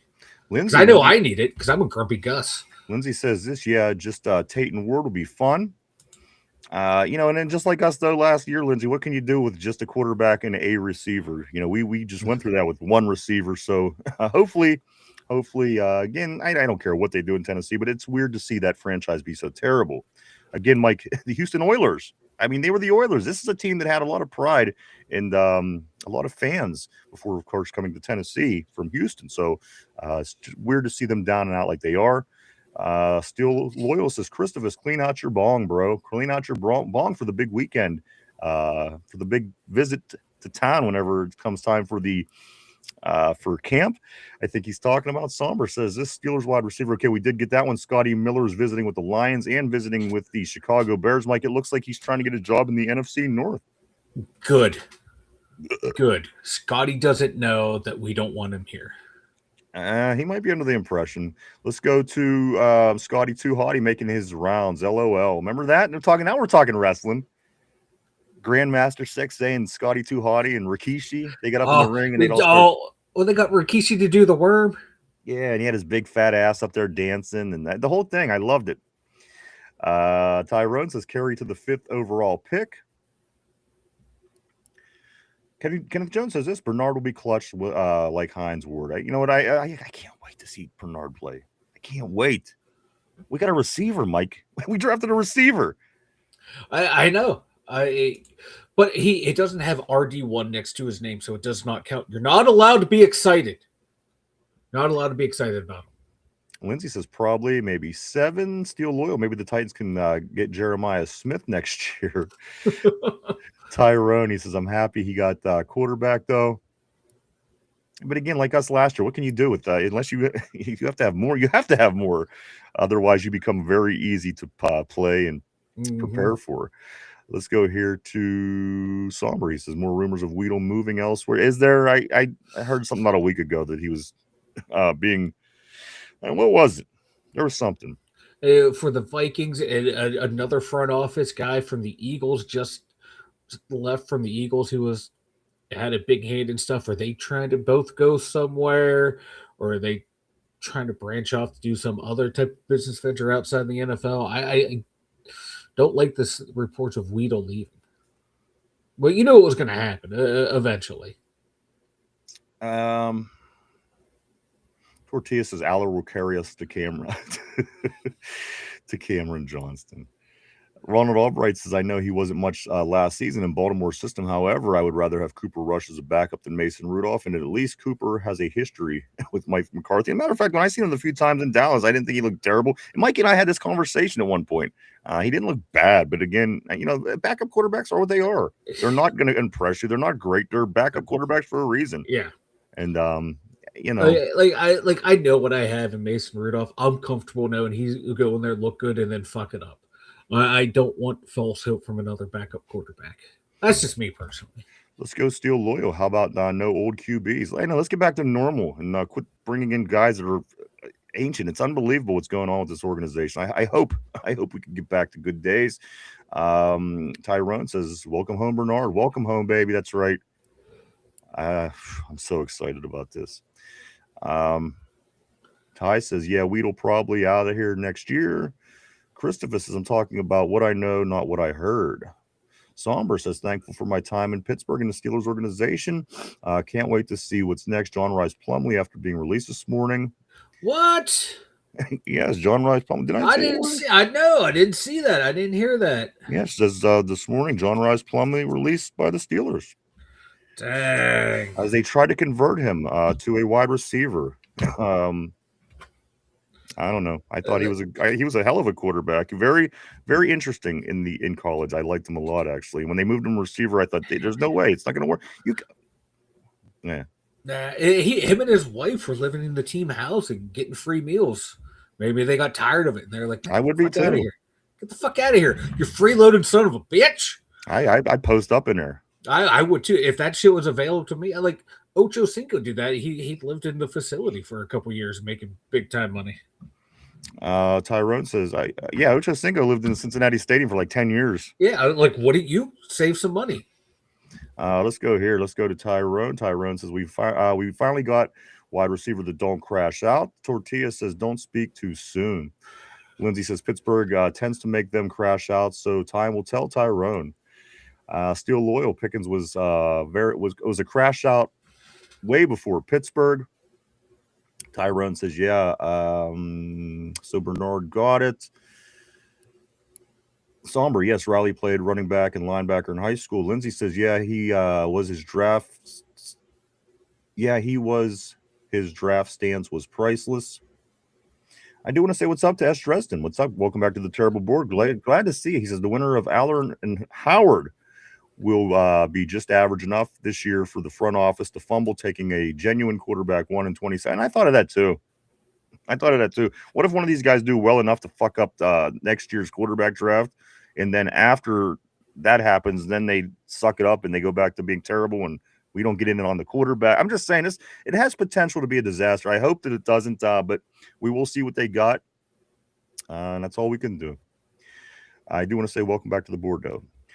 Steel Loyal says the hot Cheeto girl. We replaced GP. Tyrone says Steel Loyal says with Green Bay. Robert, what's up? Robert Kirkpatrick. What causes that, Mike? I have to know what causes that. I have no idea. You know what? And for some reason, it's allowing me to get back in my messages. But yeah, it's weird. I don't know what. I don't know if it's like the too much bandwidth in the stream or what. I don't know. All right, I was able to find my place. Robert Kirkpatrick says this: our returns will improve now with Kenneth W. and Eli's coming. Little twist on the 3-dog night. Great having you back on the board, Robert. Great seeing you. Sash says this: as a quarterback, you're supposed to make your receivers look good. Him not having any weapons does not matter at all. I hope quarterback isn't out of play for 2027 because of the Aller pick. I hope you're right. I hope you're right. I hope we're not basing the whole future on Drew Aller. I don't think they are. I think they view him as a long-term development, and if he pans out, awesome. You have people quarterbacks that you can trade because quarterbacks are in high demand. They're hard to find, and if he doesn't really pan out to be a starter, maybe you have got yourself a quality backup for years to go. Tortilla says Drew O'Donnell. Lindsay Vanilla, let's scoot up a little bit right here to Christopher. We finally got a real fullback in the draft. Riley Nowowski. He's bigger, stronger, faster than Connor Hayward, and he also has good hands. Tyrone says this. He says Bernard, best wide receiver in the draft, highest upside. Wise, him and Tyson.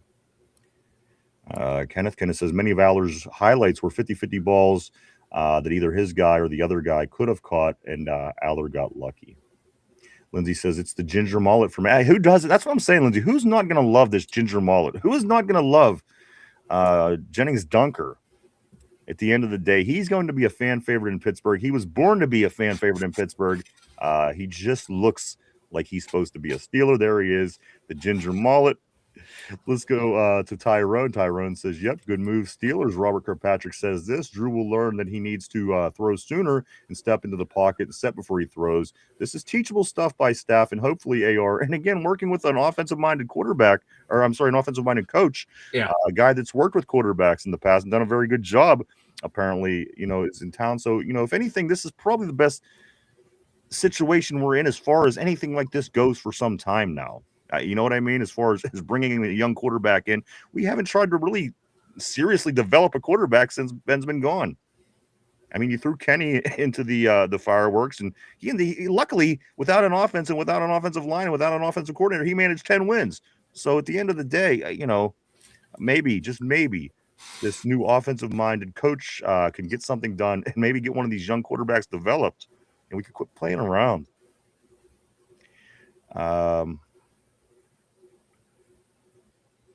Let's go right here to Kenneth. Kenneth says this. Kenneth Jones, he says Howard's stats and completion percentage were better than 2024 Aller's stats. Tortilla Jackson. Artemis 2 was actually paid for by Art Rooney II, and the main mission was actually kidnapping Aaron Rodgers, taking him to the moon, and leaving him there. Maybe that's what's taking him so long. Steel Loyal says Ravens are signing former Vanderbilt quarterback. There he is, Diego Pavia, Mike, to a 3-year deal per source. We're supposed to try out this weekend, but the Ravens signed him in advance. No tryout. There you go. Oh my God. Whew. Talk about a franchise taking some steps backwards. I think you're going to see that here in a couple messages. Steel Loyal says I'm effing dead. Robert says in 2 years, Drew will be a Pro Bowl possibility. That's my prediction. Let's scoot here. Tortilla Pavia really is his own best agent. Steel Loyal, he's going to beat out Lamar for the job. Tyrone, he says Ravens are ass. And here's the message I was referring to, Mike. Ravens always, this is somber. Ravens always taking 2 steps forward and 5 steps back. I don't know about always, but certainly as of late, this has been quite the franchise, Mike. We're lucky they're falling into this as we are kind of going through some hard times as well, because if they were playing good football, they could be taking advantage in the biggest ways, winning Super Bowls, getting things done, making things happen, making the Steelers, making themselves look dominant in the division. That's just not happening. Luckily for us, Mike, they are kind of limping along like we are through their whole franchise quarterback's career. That's the difference. When we had a franchise quarterback, we ended up winning 2 Super Bowls in 3 visits. Mike, their franchise quarterback, the multiple-time MVP, is just not getting it done. This is what I'm talking about. Mike, they are just not taking advantage of the Steelers kind of limping along, and it plays to our advantage, and it's going to keep us in the game when we get healthy and we get good again, and maybe we could jump them and we could do something great and leave the Ravens in the dust. Because, again, Mike, it hasn't always been this way for Baltimore. They've always ran their team pretty well. Yeah. It's been the last 5-7 years or so with them. And they really haven't been the same since Ozzie Newsome retired. No, they haven't. He was I just put it up on their record since 2018 when he retired. They've only had 2 playoff wins since then. He was the architect of that team. He's the one who got Ed Reed, Ray Lewis, all those guys. They just have not been the same. So they're really missing him. There's someone of his caliber as GM, because it's been like kind of like Sober saying, a couple steps forward, a couple steps back, man. And they just can't get it together. And signing Pavia to a 3-year deal, yeah, you probably be able to cut him, and it's not going to affect your cap. But that's just weird. A weird situation down there in Baltimore. It's a weird group of people. We can all admit to that. Tyrone agrees. He says, "Fuck the Ravens." Christopher says this: "Meet me in Latrobe, guys. I'll buy you guys a beer and whatever you guys want from the food trucks. I am going for the fiery chili and cheese. I can tell you what, I'm pretty sure our people from Duquesne Pilsner will be in Latrobe as well. How about we treat you to the beer this time, Christopher? It's on us. How's that? We'll meet you there. Let's move forward." Steel Loyal says, "I'll be looking for you, Chris." Hey, you know what? Steel Loyal coming also. You know what? We're gonna have to get together this time, Steel Loyal, and we'll make sure you all have some drinks. Let's go to Ty. Ty says, "LOL," or he says, "Loyal, you going to training camp?" Ty, you going too? Shit, we can have a whole thing, man. Ty possibly coming to town. Steel Loyal says, "Most likely." Let's go right here to Tortilla. Loyal got an invite. Steel Loyal says, "Yeah, I'm trying out for quarterback."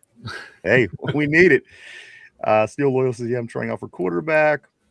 I'll bring us 7. I'll bring us to 7, baby." And you know what? I'm down for that. Let's go to Somber. Trust in Loyal. 7-Eleven Tortilla says, "Tyrone, we definitely got to link up." Also, right here, Christopher says, "What are you guys going to get from the food trucks?" I don't know. We'll take a look, see what they got. Sounds like a lot of fun, though, Chris. Steel Loyal, everything. Yeah, now you're going to talk him right out of not buying us anything. He says, "What do you want from the food truck?" Steel Loyal says, "Everything." Let's scoot along.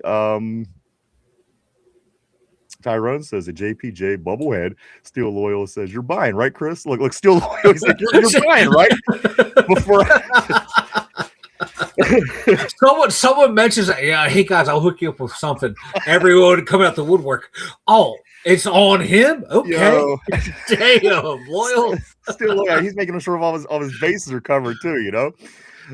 He's like, "I can leave my wallet at home. Cool. Can I catch a ride with you?" Still, Christmas is really rethinking his idea. Steel Loyal says, "I'm getting everything." Tortilla says, a grilled PB&J. A grilled PB&J, Tortilla says. Christopher says, "Yes, I am." Let's go here to Steel Loyal. There's no way he just said Green Bay. Let's see. Steel Loyals. Oh, my bad. I have to get used to the GB for Jeremy. That's my man. Because I can't get past the fact his name is Jeremy. I can't really think of anything besides that. But all right, I do know this from now on. GB is Jeremy. Gotcha. Christopher says that grilled PB&J sounds really good. Also, right here, Somber says, "Get yourself some sour cream and onion chips with some dip, man. Some beef jerky, some peanut butter. Get some Haagen-Dazs, ice cream bars, a whole lot. Make sure chocolate. Gotta have chocolate, man. Gotta have it all." Candace says, "Aller 262 for 262 for 394, 66.5 completion percentage, 30,327 yards, 8 interceptions." Kenneth is saying about Drew Aller. And Steel Loyal is still talking about chocolates. He's still talking about food. The man is He says chocolate. Let's scoot up here. He says, now Howard's completion attempts were 309 of 423 for 73%. Yards, 4,010 yards per pass, 9.5 yards per game, 250.6 touchdowns, 35 interceptions, 10. Mark Malone say this. He say Dunker, Frazier, McCormick will be menacing. Imagine Beck under center behind those 3. And I do want to say this, guys. I do have it in my notes that Mike McCarthy did prefer. Jerry Dulac confirms Mike McCarthy wanted Aller over Beck. So I just want to throw it out there. If there's any confusion, I do know that Beck was certainly in the conversation, seriously, apparently. But Jerry Dulac does confirm that Mike McCarthy wanted Aller over Mark Malone, this one's for you, brother. Tortilla. Take it in, savor it, because once he's gone, he's gone. I'm deleting him right I after. thought that was from Half Baked Somber. I was definitely suspicious of that. Let's do jump right here. Tortilla says my leg. RB says sorry I'm behind. Wet Jen is 202. People were bitching about his size, but I wanted a 170-pound branch in round 2. You can't make this up. Let's go here to that was RB. Tyrone says Lindsay going to camp. She bring hold up. Where'd that move to? Lindsay going to camp. She's bringing food as well. Steel Loyal, how am I supposed to eat without my drink? Ronald Albright says this. I read where Jeremy is a very religious young man, so we can automatically put the nickname Saint Bernard. Saint Bernard, I like that. Lindsay says, yep, sure am. Let's go to Steel Loyal. He says we're going to have a whole get-together. We'll take that shit over, baby. We'll fucking take the probe over. Let's you bunch of D-gens and us. Fuck yeah. Tyrone. D-gens and us. I have you as the D-gen in the group, but I am an upstanding young man. Let's go here. Tyrone says, I can't wait. Definitely pulling up meeting JPJ. I don't even care. He says, Somber says this. Lindsay bringing her world famous mac and cheese. Better make sure you start. Don't hope that tater gets. Don't hope that he gets that passport. That's all I'm going to say. I know, right? That's all I got to say about that. And I haven't seen him in here lately, which is a good thing. So, let's move on. Thomas Martin, what's up, dude? Always great seeing new faces on the board. Welcome to the show. Welcome to the terrible board. Thomas says this. They're all good draft picks till training camp starts. Mm-hmm. Ain't that the truth?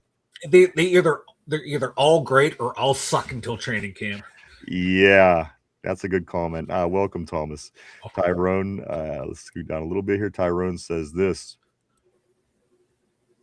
Hold on. It just moved all over on me here. There it is. Tyrone says this. I've been the biggest fan 3 years ago. Mark Malone, you guys have to get Derpy stoned. Listen, Derpy's, there's something about Derpy that kind of makes that kind of stuff difficult. He travels with his dad. Yeah. And I'm not saying that's a bad thing because Derpy does need parental supervision. Well, for one, he doesn't drive. So for one, his dad has to be there. I don't know. That just kind of really sucks the fun out of things. Well, we can get him messed up, and his dad's the one who has to deal with him, not us. So it's a win-win. And the thing about his dad, it's like his dad should be our age, but it's almost like I look at his dad as an authority figure when we were right when he was around, like he was off doing his own thing over there when we were doing the live stream that one time. It's like he was off on his own, like you said, like the elder statesman over there. You didn't want to do anything to piss him off. Right. I was all kind of watching what I was saying, and I really wasn't being myself, and that's what it was. And like I said, his dad might be younger than me for all I know. But as I said, in that situation, his dad almost feels like the authority figure. Yeah. So again, I'll try. I think Finch offered him the vape, offered him the pen last time we were hung out, and he didn't. He didn't he have a drink, an alcoholic beverage, or no? I don't know. I think we'll get Derpy high. We'll get him some Duquesne Pilsner and see where the day takes us. We might get kicked out of training camp. I do know that Finch did offer him the pen, though. He didn't hit it. So that's all I'm saying. It's just weird with Derpy. I'm not saying nothing bad about him, but I just thought to myself, it is what it is with Derpy. It's like hanging out with your friend and his parents. Yeah. Maybe we can get Derpy fucked up and he can storm the field. Get Derpy streaking. Nobody wants to see that. We've already proved that nobody wants to see that. Let's see. Where are we going right here? Somewhere right here. Okay. Lindsay says, yeah, I am somber. Also, Zach Stone. Zach says this Pro Bowls don't count anymore. All pro is what we're at. Absolutely. That Pro Bowl game is a joke. I hate the fact that they even made it into a joke.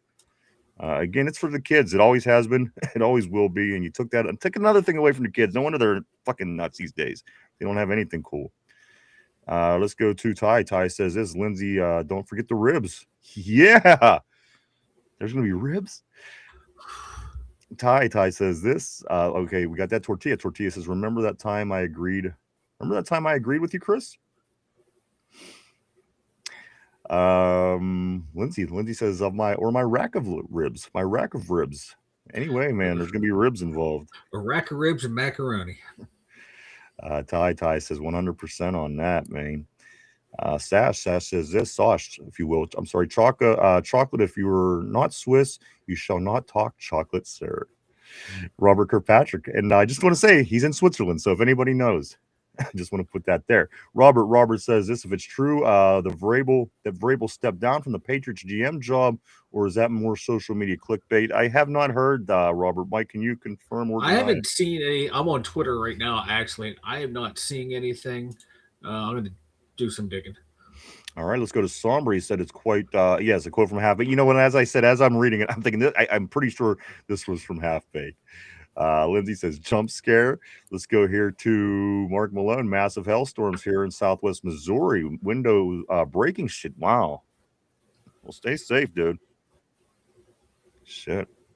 Ty, definitely glad rather Aller than Sloth Boy. You know what? I think I am too. The thing is, I don't know much about either. I know that Drew. I know that Sloth Boy was in all these championship games. I'm not saying that he did that all, but I'm saying he was involved in at least 2 Georgia championship games, and then again in Miami just last year. So let's go here. Steel Loyal says looks like a full moon. Lindsay, that would be hilarious. Steel Loyal says Thunder the Tate Man is definitely a D-Jet. Thunder is a bit of a D-Gent. Let's go to Tyrone. Tyrone says this: us in public will be interesting. Fuck yeah, it would be. You know what I was thinking? We might need Derpy as the person that comes and has to bail us all out. Because God, we're fucked if that happens, bro. We are beyond fucked. We'll be jam packed in Latrobe's holding. We will never be allowed back in Latrobe. Derpy's dad. We'll be all. He'll be disciplining us on the way out and shit, telling us how fucked up we were, whatever we did. Let's go here. Tortilla says Tater already got his couch in Latrobe. Let's go right here to OD 40K. Welcome to the show. Welcome to the Terrible Board. He says, good afternoon, fellas. First time catching a live stream from you guys. Hey, man, welcome. I do want to say welcome to the show. Welcome to the Terrible Board, OD 40K. Glad to see you. Glad to have you here. Lindsay says this be a fucking pry. It will be a big problem. And you know what? Right now I'm seeing at least potentially 6 people right out the cut, guys. We could probably put a nice tailgate together and really wreak some havoc when we get to Latrobe. Tyrone says Tater threw out his couch on the curb. Lindsay, Tater threw out his couch on the curb. Lindsay tells him to shut the fuck up appropriately. In response, Christopher says, you guys ever tried the lava cake from the Oh, yes. I'm just reading what he does to it, and I'm like, hold on, let me finish. I couldn't get it out of my mouth first. Have you guys ever tried the lava cake from Dom? And yes. I'm sorry. All right, let me try again. Have you guys ever tried the lava cake from Domino's? I put them in my pressure oven to heat them up. Soft Oreo cookie crust and molten chocolate lava on the inside. Ice cream. Dude, I love the lava cake from Domino's. Love it. I think my insulin just spiked reading that post, and now I want it. Yeah, man. I know you really like Domino's pizza. Like it's cheap and it tastes decent. I like it. Let's go right here to Steel. He says this: Steel Loyal Derpy needs parental supervision. Is hilarious. and what people got to understand, he does. And you hear his voice, and you think, all right, dude's 30 years old. Believe it or not, Derpy is 30 years old. If he was underage, he wouldn't be with the show. I mean, look at him. He came along. He was an adult, and there he is. Needs parental. Look at those little hands. Look at those beady little eyes. Those man titties. The gut hanging out. I'm not sure if that's not a titty. Could be a titty hanging out. Something hanging out. Let me move along though. Let's go to right here. Tortilla says this. He says, if I go to training camp, I'm buying a blue wig.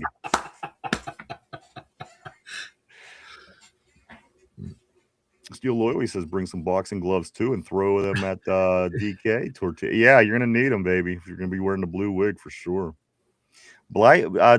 Somber saying, buy a dunker wig. A blue dunker wig. I like it. Lindsay says tortilla, getting them hands from DK. Steel Loyal wearing it to training camp. Steel Loyal also says, I'll grow my stash out too, baby.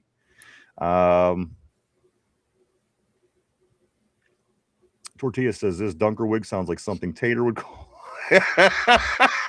Get Dunker wig. Get numpty. You numpty Dunker wig. That does sound like something he would call us. Where is he when we need him? He's never here when we need him. No, he's always here at the wrong time of the day. Anytime that he could be valuable in conversation, he's never around. And then when we don't want him, we're talking about other things. And he's like, oh, is Grandpa going to be playing? You're going to draft Constipation. The Browns get him. He's a great player.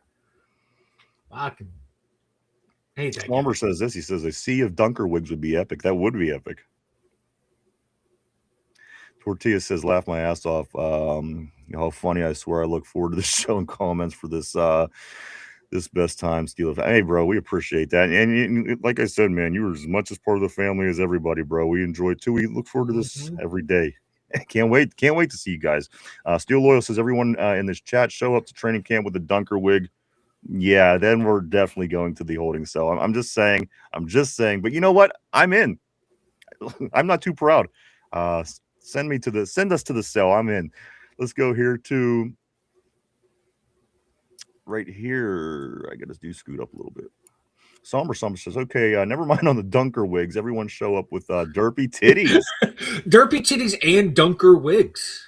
Mike, I mean, we could really market these derpy titties. I think we could walk around and sell them there up there. Titties here, and just wave them. You know that.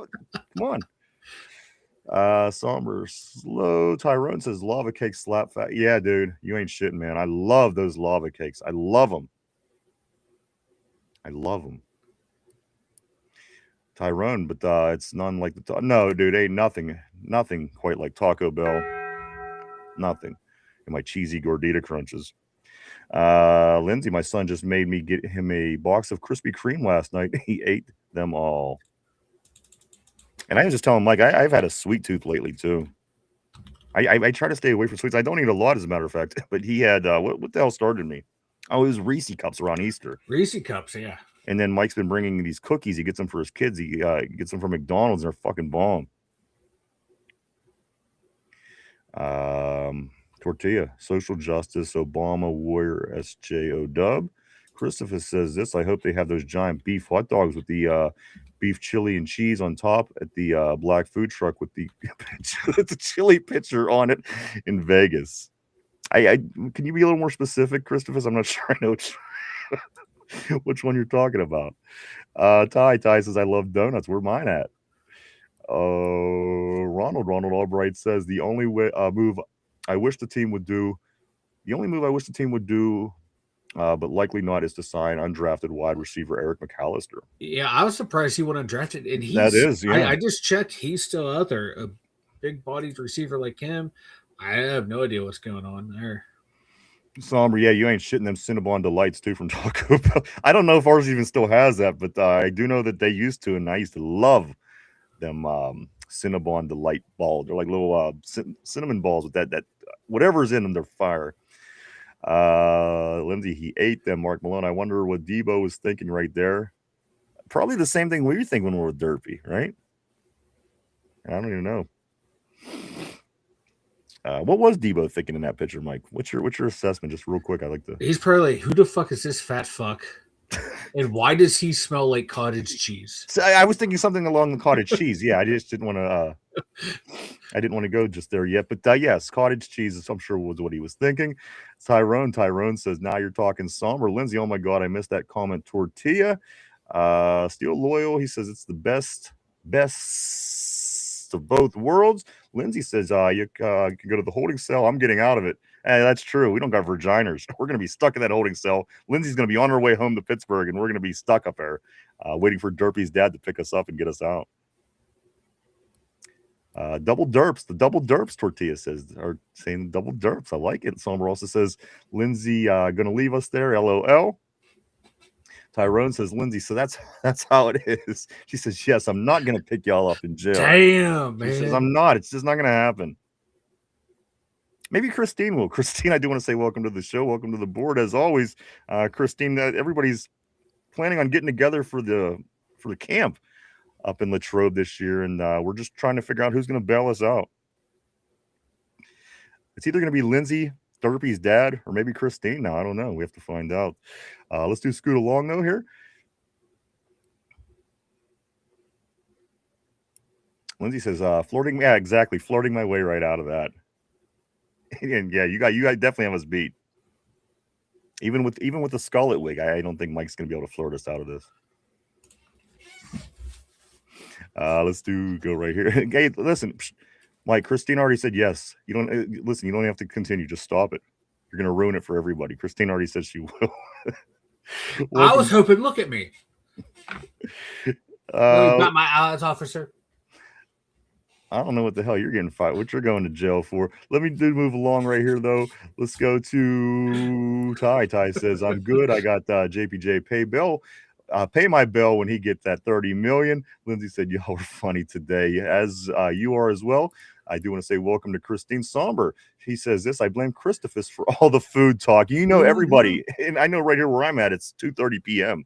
A lot of people are out to the west, I do know, on the terrible board. So I'm getting ready for lunch, Mike. All this food talk is making me extremely hungry when we get off today. I don't know what it'll be, but I see food in my future.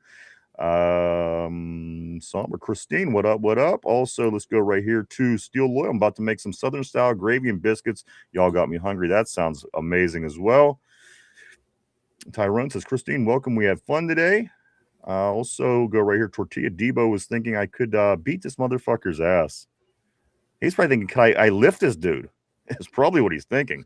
Because you know those big guys that all they do is lift weights. Everything they look at, they kind of analyze the same way. How heavy is that? Can I lift that? Can I lift that above my head?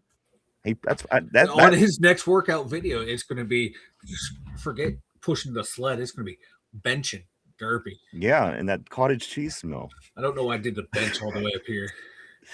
Probably because you're not used to working out. I would be my guess, but that's just a guess. It's been about 5 years. That's fair. Let's go here to Ronald. He says, well, remember, McAllister did plead guilty to pointing a gun at someone, but admitted to it and has no incidences since. So that's prime wide receiver. Wait, you said he's a wide receiver? Yeah, he's that's a wide receiver one mentality. I'm sorry, that shoots him up my draft board. Yeah, that gains him some respect. Let's go here to Ty. Ty says, Mike laughed my ass off. Christine says, are we right? I guess we are now. We have about 5 or 6 people already on board, so we have 3 months. Let's get it together. It'll be fun. Lindsay says Vanilla is definitely flirting his way out. He's going to try. Thank you. Someone recognizes emphasis on the word try. Really, tries to do the heavy lifting in that sentence. I admit that. Tyrone, this ARD news got us energized. Aaron Rodgers, of course, I think he's saying, of course, that. And that also makes me wonder why I don't know as much about it, or why did I think the Steelers knew more about it than they do from what we're learning today. Again, Steelers making a move, kind of putting Aaron Rodgers in somewhat of a situation. But again, if Aaron doesn't want to participate until July 22nd, he doesn't have to, even under this, guys. So again, at the end of the day, that's still 3 months away. Let's hope it gets taken care of sooner, just at least so we know what the hell is going on for our sake, because that's what's important. Let's scoot up a little bit more here. I'm going to go to Christine. She says, I was out power washing my house until I got attacked by spiders. So screw that. Never going out. You know what's funny about Christine? Christine can build a house like in a day. Give her some nails and a hammer. But if a spider comes along or a midget, she's like, she's beside herself. I think it's amazing. The other day, she was like, I took the carburetor out. I rebuilt it. I put it back in. I lifted the car up. I worked underneath. But you bring up a midget. She's gone. She's gone. I don't know. There's something funny about that. I like it. Tortilla says this. What does Tortilla say? Tortilla says this. We'll be in jail saying Lindsay will get us out and they'll think she's some crime boss. or she's made up, like a made up person. Just wait till she gets here. Just wait till she gets here. Lindsay. Wait till Lindsay will get here. Tyrone, he says, we're not hostage anymore. You know what? In a way, you're right. In a way, but still, we got to see how this is going to play out. Tyrone says Christine and Lindsay both don't like spiders. I'm gonna throw fake ones on their shoulders. Lindsay says we can work together. Teamwork, vanilla. Teamwork makes the dream work, baby. Christine says, Tyrone. Tyrone says, and hit record. Oh, definitely. I mean, look at these flowing locks, those beautiful batting eyes. We are getting out of everything, Lindsay. We are going to save them boys. They need us. Christine asked this. She says, where are we staying? That's a good question. We're still in the early processes of the planning. I was planning on going, but now that I'm seeing that more people that we're talking is continuing talking about going, this could be a lot of fun. Let's go right here to Tortilla. Tortilla says, damn, Tyrone, you like spiders? Tyrone says, they don't affect me to be. You know what? I'm the same way. I have no problem with spiders at all. At all. I never did. I never will. I just don't know why I do. I don't know why I don't. I just kind of chalk it up under I'm insane. And I like looking at them. And if there's a spider, I'll watch. I don't know. It's kind of weird. Let's go to Tortilla. Tortilla says, ain't you supposed to be fighting crime in Queens? Let's go to Tortilla. He says, Spider-Man. Lindsay says, we are. Somber says, ever since that spider bit Tyrone, his senses have been heightened. Yeah, but it only works for Taco Bell. Yeah, baby, that's right. Somber, let's go right here. I'm sorry. Christine says this. She's been bit by a recluse spider twice. Oh, so no wonder you don't like spiders. Yeah, that's fair. That's fair. Aren't them things like as big as a cat? I mean, they were fucking spiders, man.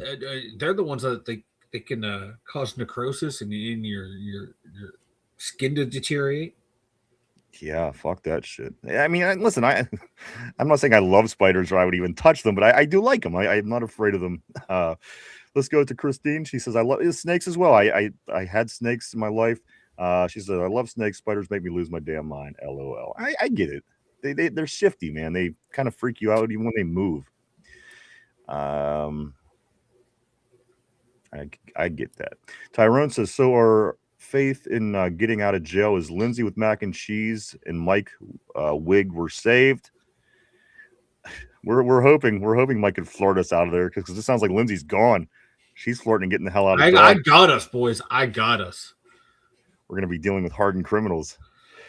Let's go to Christmas. Christine, do you have a girl cave? Like we have men caves in our basement decked out with Steeler stuff. I can see Christine, just from what we know from her from the board, I can see her having a chick cave and a lot of Steeler stuff.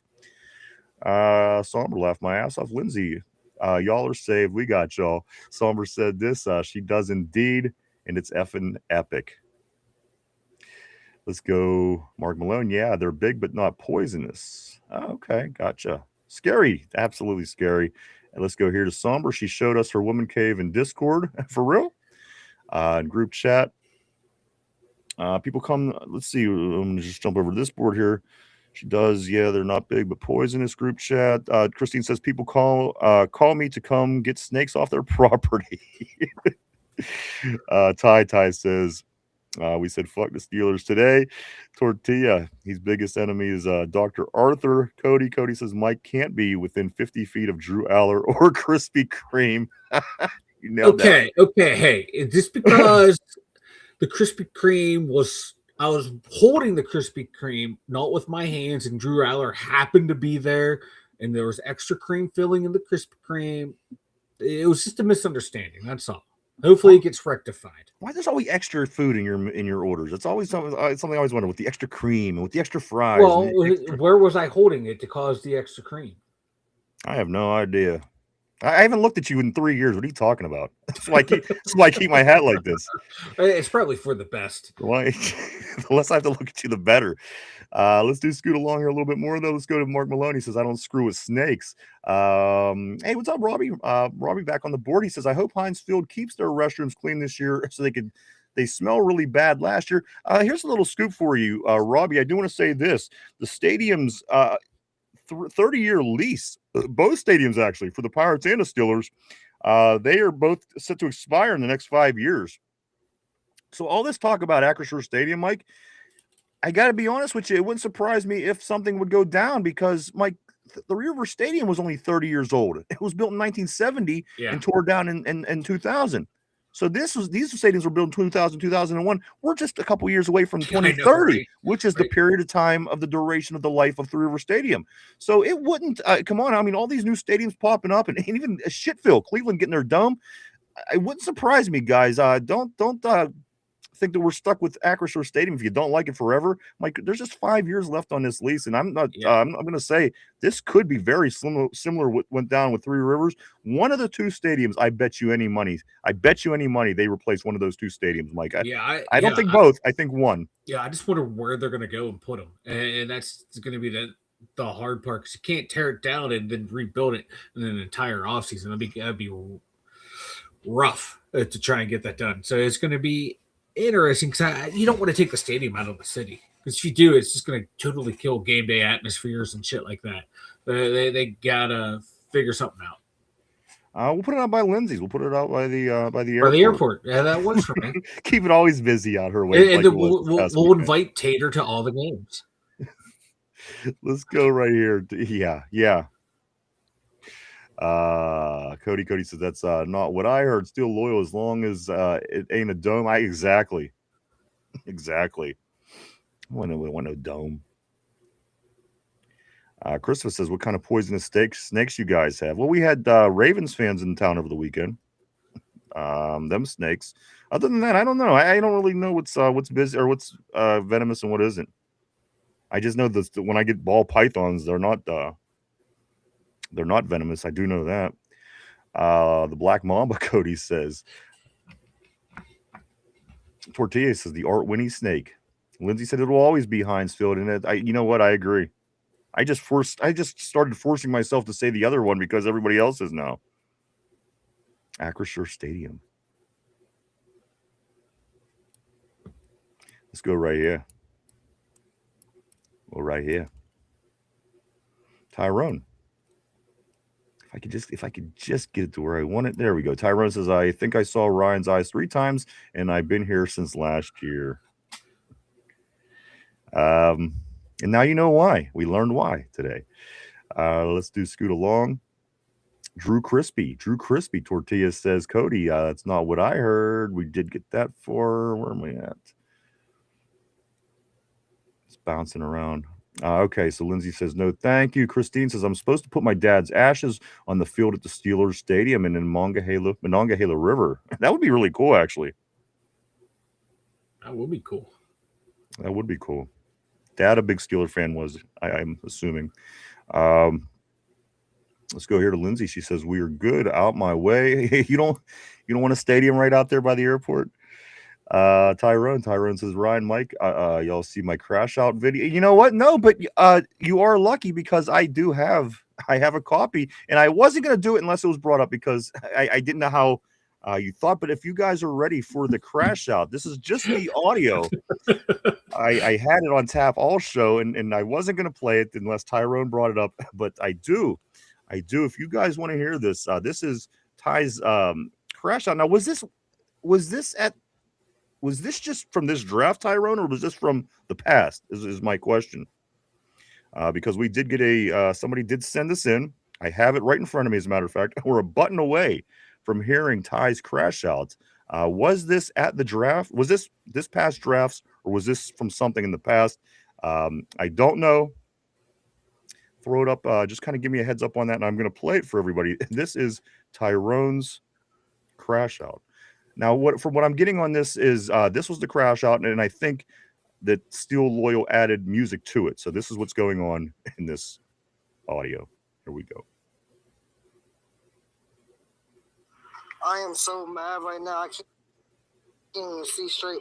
I just want to say, oh my, fuck you, dumbass bitch.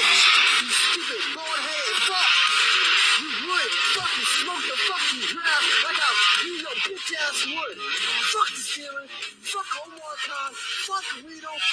Fuck Mike McCarthy. Fuck all of it. I am so mad right now.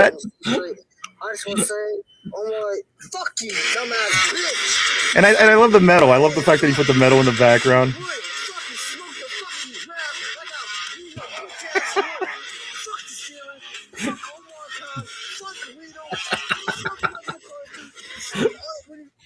You know what? That's actually so classic. mad right now. And you know what? We could gather a collection of Yeah. all the crash outs. I mean, we have Derpy's crash out on draft. We have Ty's crash on crash out. You and your classic crash outs, Mike. We could put together a whole montage if we had. There you go, everybody. But that was Tyrone. That was Tyrone, guys, crashing out from the draft just this past week. But you know what? That's what you come to expect when draft time comes. Exactly. As far as Steeler fans go, I'm not. It's right on par, in my opinion, and I'm here for it. Mike, your thoughts on Tyrone's crash out from the draft? Yeah, this is great. It's why I love sports. You get so emotionally involved into it, man. This is how you love your team. And you want things to go a certain way. It doesn't happen. You just let that raw emotion out. And then eventually, you'll learn to love the pick. This was like me when we drafted Lawrence Timmons and Lamar Woodley back to back. I'm in a bar flipping the fuck out years ago when this happened. I've been there, Tyrone, and it feels so good in the moment when you do it. I'm right there with you, brother. Or Derpy after any pick that isn't an Ohio State guy. This is how he gets it, which is ridiculous because, again, how many fucking Ohio State guys can you possibly draft? But anytime there's a pick that isn't an Ohio State guy, there you go. That is exactly. And I love the touch. I love the putting the music with it as well. It was fucking beautiful. Still loyal on top of things. Thank you for that, man. Thank you. He got that to me yesterday, and I thought, you know what? I'm gonna wait. I'm not gonna bring it up. I don't want to embarrass Ty. But there you go, everybody. Oh, he couldn't wait though. But pre-show we were talking. He's like, "Oh man, you just wait. I hope Ty brings this up." Let's get into some more of these messages, Mike, and I do have a few more things I want to talk about, and then we're going to start getting ready as we're rounding third of the show. So we still have a few minutes. Let's move forward. Christopher says this: snakes don't like cold weather. They don't, but we do have them. They go somewhere in the winter. They seem to, and then they pop back up. But usually in pretty wooded areas. You don't see snakes generally, unless you're high grass, weeded areas, wooded areas, things like that. Lindsay says, no, we don't. Also, Steel Loyal says, oh, hell. So funny, Tortilla. Still Loyal says it was right after the lemon situation. Oh, I can imagine, man. I could imagine. Also, let's go to Christina. She says this. We have everything here: rattlesnakes, copperhead, water moccasins. I used to catch rattlesnakes with my. That's what I'm saying. See, there's Christine catching snakes in the water and shit, sticking her hand down in holes and pulling shit out. And but the spiders just she won't do though. Tyrone play. We did, baby. I love it. Still Loyal, fresh on his mind. Oh my God, an epic crash out. Lindsay says, yes, it was Tortilla. Cody says, when you guys go to jail, everyone's going to have a cool story. And Mike's going to say, got within 50 feet of Drew Howler. And I will have a Krispy Kreme donut stored away. He will have Krispy Kreme donuts. Cody says that happens every 2 or 3 games. Tortilla dead ass. Christopher's not in the cold weather, right, Christine? Yeah, definitely not in the cold. But they do come out when it's hot. Wherever the hell they go, I don't know. Back to Baltimore, I'm assuming. Tyrone says this. That was for the Max pick. Gotcha. Lindsay says he was so pissed. Cody says we should talk about the Kansas basketball incident. Lindsay says we definitely deal with his crash outs on a regular. Let's go here to Christine. They pretty much hibernate and hide in caves for the winter. Toward Tyrone, that was awesome. Let's go here to Ronald. Great song. Now we just need the Yinzers to play the Jim Stafford song, hit Spiders and Snakes. Yes, we can. If they didn't dock us, or yeah, right. We certainly would. Here's the thing. I'm not even gonna get into it. I'm not even getting into that. Christine says lots in the desert areas, of course, around Sagerbash in eastern Oregon, Idaho. Also, Tyrone says my buddy is in tears at work. And then Christine finally says this: they be basking in the sun right outside my house growing up. A couple of things, guys, before we do get into the last segment of the show. Just a couple things, Mike. Tomorrow, I really wanted to do it today, but we started kind of getting off track. Tomorrow, we're going to go through the draft picks, Mike. We're going to grade each of the draft picks from this draft. We're going to go through all 10 guys. Also, tomorrow we're going to talk about the undrafted free agents a little bit more. Still, it's the six, 7 guys. Hasn't been anything else since we talked yesterday. So tomorrow we'll hit on that kind of a midweek conversation. So we'll grade, we'll go individual through the draft picks. We'll grade them. We'll take a look at the undrafted guys, take a look at what it is we have coming in from this week. So today I'm going to just bypass that till tomorrow. I'm going to say these couple things that I do have written down, though, Mike. Alex Texa, he also is invited to Steelers camp, Mike, also from Navy, also from right here, a friend of Heinrich. They're friends. They went to high school together. They went to Navy together, and it's T-E-C-Z-A, Alex T-E-C-Z-A. He's invited also to join Steelers camp. So just interesting, Mike, because again, Heinrich, a lot of different opinions. Some people think he might just be one of these guys like Bill Belichick pulled out of his ass every year. Other people say he's too small, he's too this. So just going to be interesting. Another local guy, a buddy of Heinrich, Mike. They will both be at camp this year as Alex Texa did get the invite from the Steelers. 902 yards, 10 touchdowns last year, but that's Navy's bread and butter is just running the triple option. So, scrappy little guy. We'll see.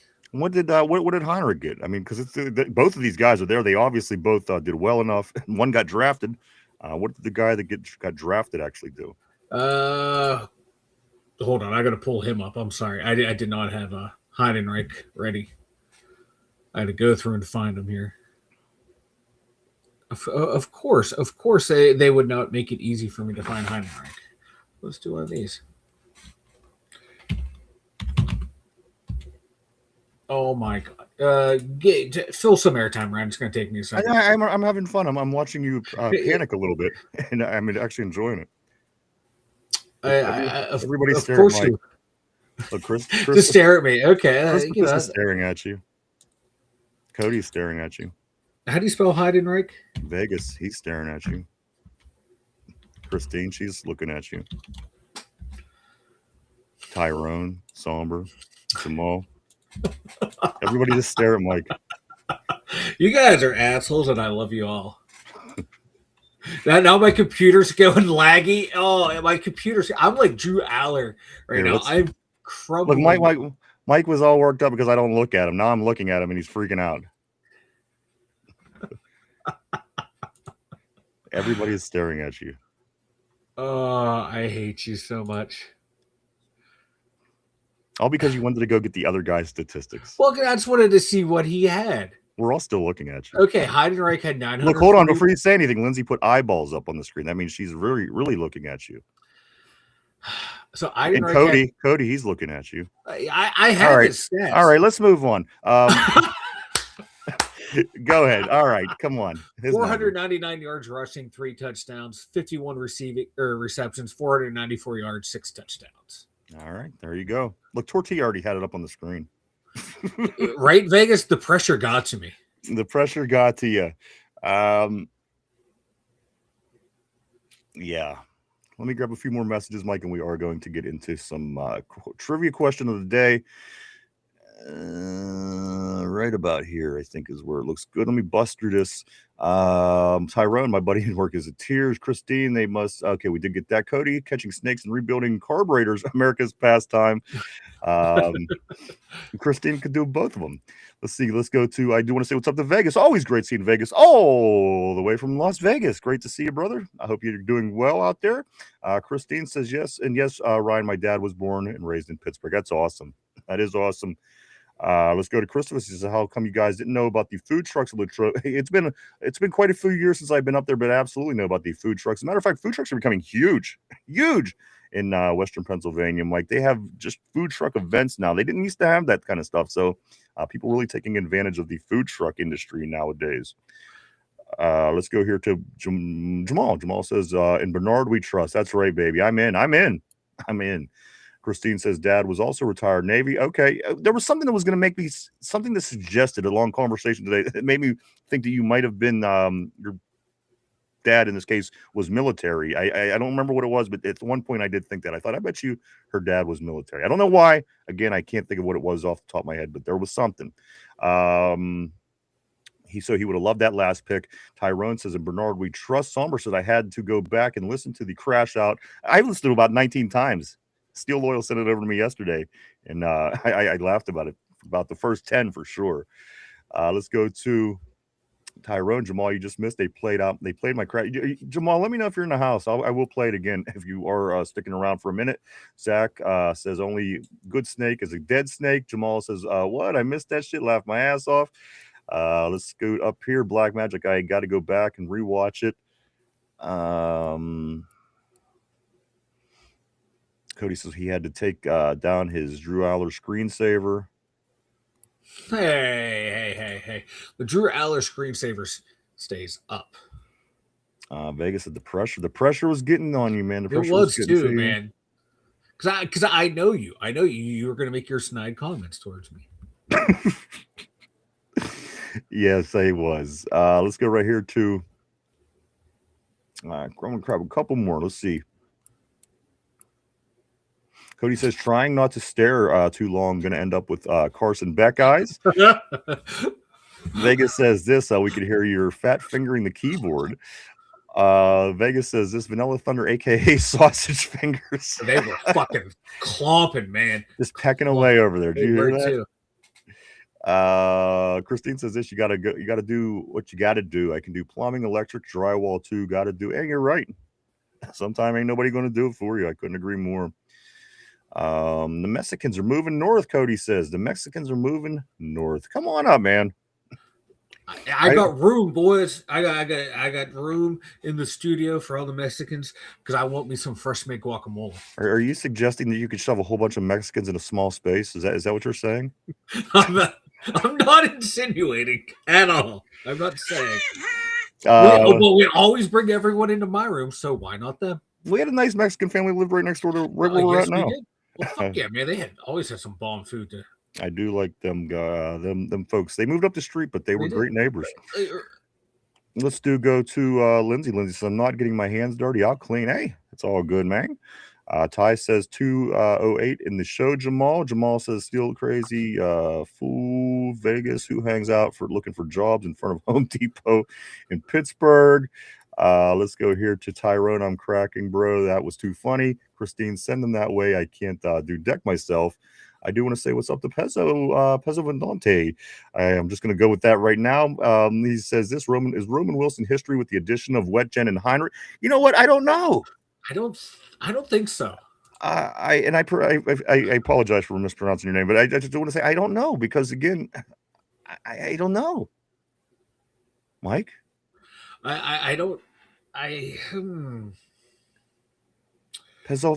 Vonte. I know he might have an upper hand.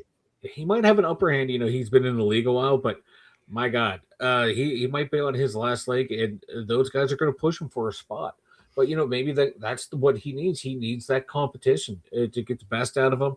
Hopefully, he can make the team because saw what happened last year. Get the ball in his hands, he can make things happen. And him now being the fourth option, that'd be a good spot for him, and have those guys doing what they do. It's going to be tough to keep all three of those guys. All right, Mike, why don't you go ahead and tell everybody about the website?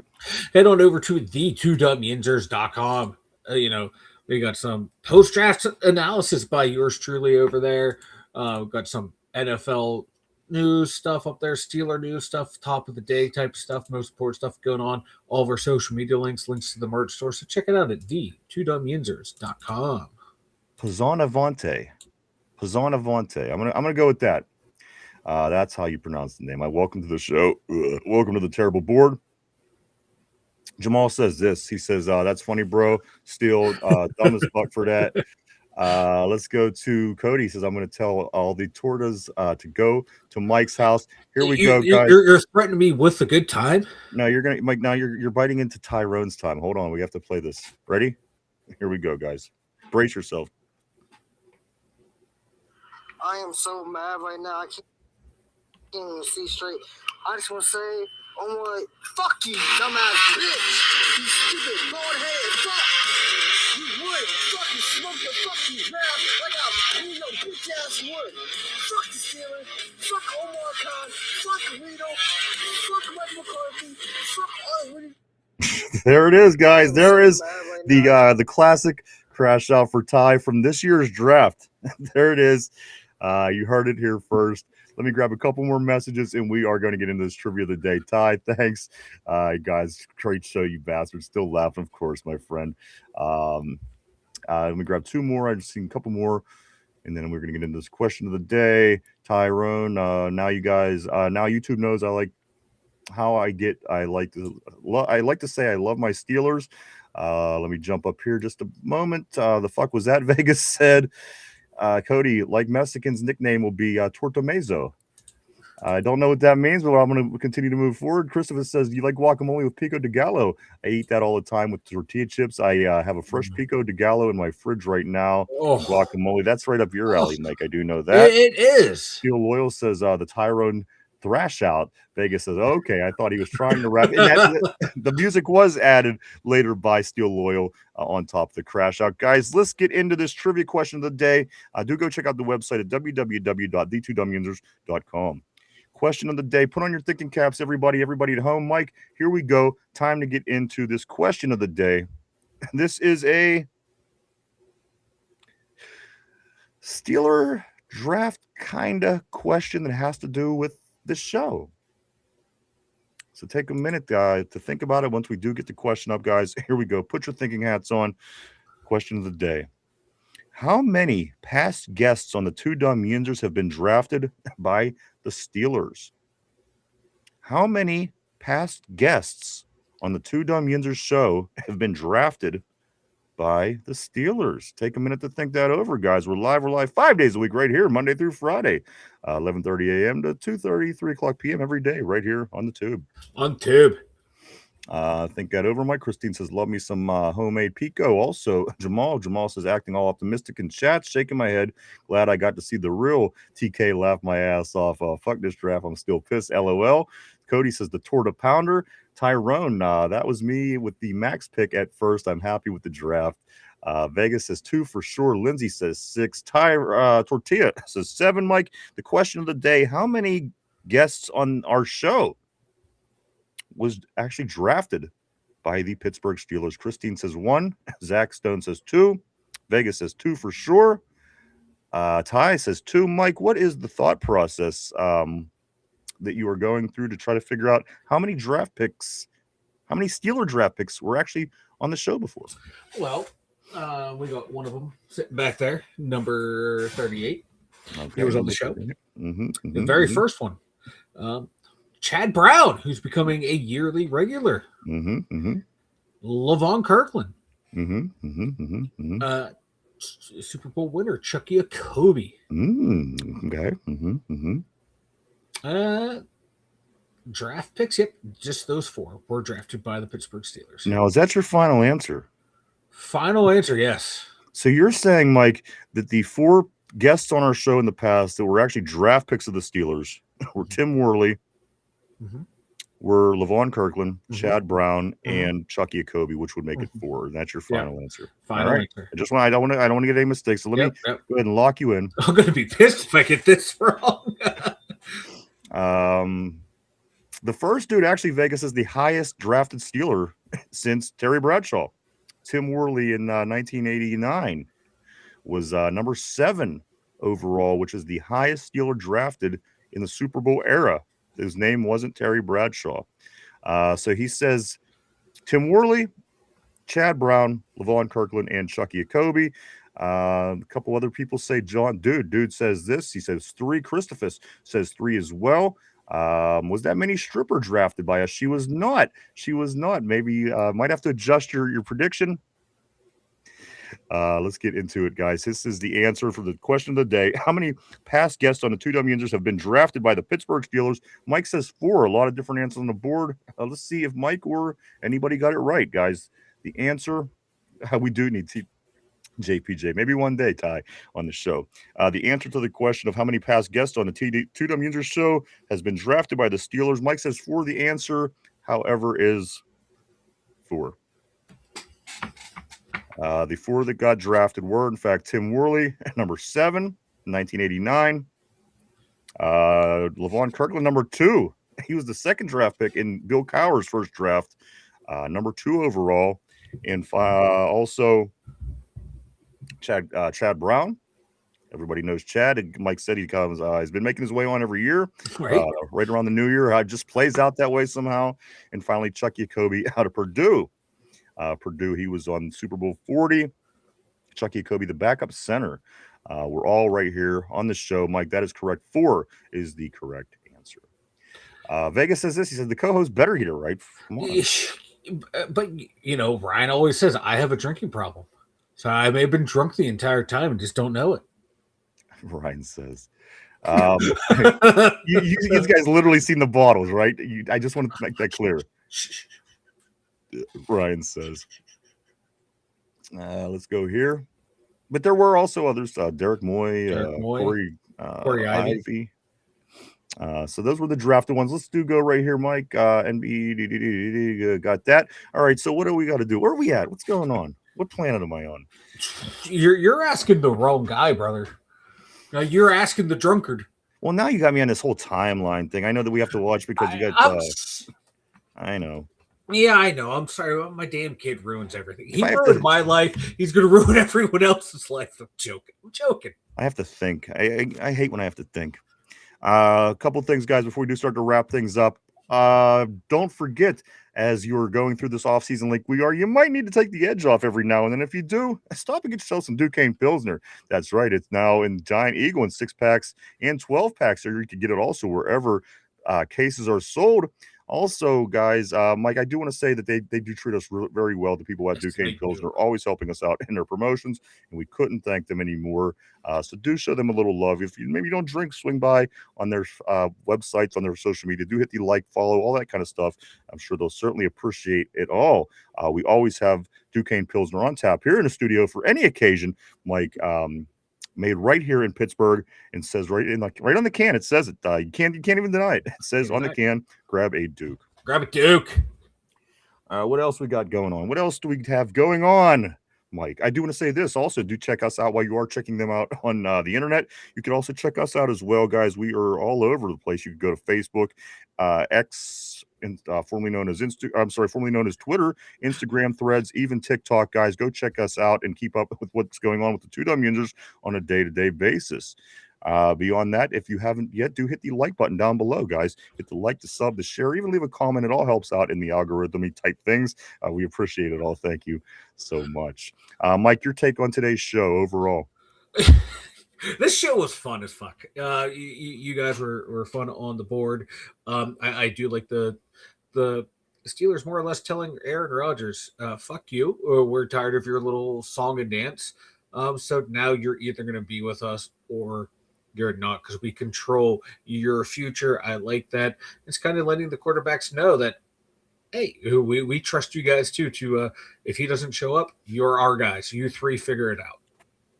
All right, lots coming up tomorrow. We're going to get into, again, we're going to cover more, a little extensively, get into each draft pick. We're going to grade each draft pick tomorrow for the Steelers. Also get into the undrafted free agents. Maybe give it another day. Maybe see if we could bring another guy in or so. But we will take a look at all that tomorrow. And get into a whole lot more, Mike. Not much going on. The Penguins are off tonight. They'll be back at it tomorrow in their series. But the Buccos do play the second game of that series against the Cardinals. That's a 6:40 game tonight. We'll be back tomorrow to get into all that and so much more. But before we do go, I want to say thank you so much, guys. Thank you for everything. We appreciate each and every one of you. We truly, honestly do. We wouldn't do it without you guys. Thank you so much. You are the lifeblood. Yes. I want to say thank you to everybody on our board, guys. You always keep things interesting here on the show. We value you but more than you even know, believe me. Yes. Thank you so much as well. Everybody that's at home, maybe listening, watching on the TV, listening at work, in the car, maybe at the gym. Thank you so much, guys. This show is about you. This show is a voice about Steeler Nation, and that's what it's always about. Good, the bad, the ugly. It's always about that here, guys. And you guys, again, such a big part of this show, and that's what it's all about. That's what it's always been about, and we couldn't thank you enough, guys. So again, thank you so much, everybody, for everything that you do and all the support. It's certainly known and recognized daily. Believe me, it truly, honestly is. We think about you guys more than you probably know. Conversations just in general. Hey, Cody, just funny things. So Yep. again. You guys certainly do mean a lot. We do love you all. We hope that everybody comes back tomorrow. We'll be at our tomorrow will be hump day. Again, we're going to get into those draft picks in depth tomorrow. Take a little better look at all the guys that we did get today. It was kind of a fun day. We took it off a little bit, but we'll get back into those picks tomorrow.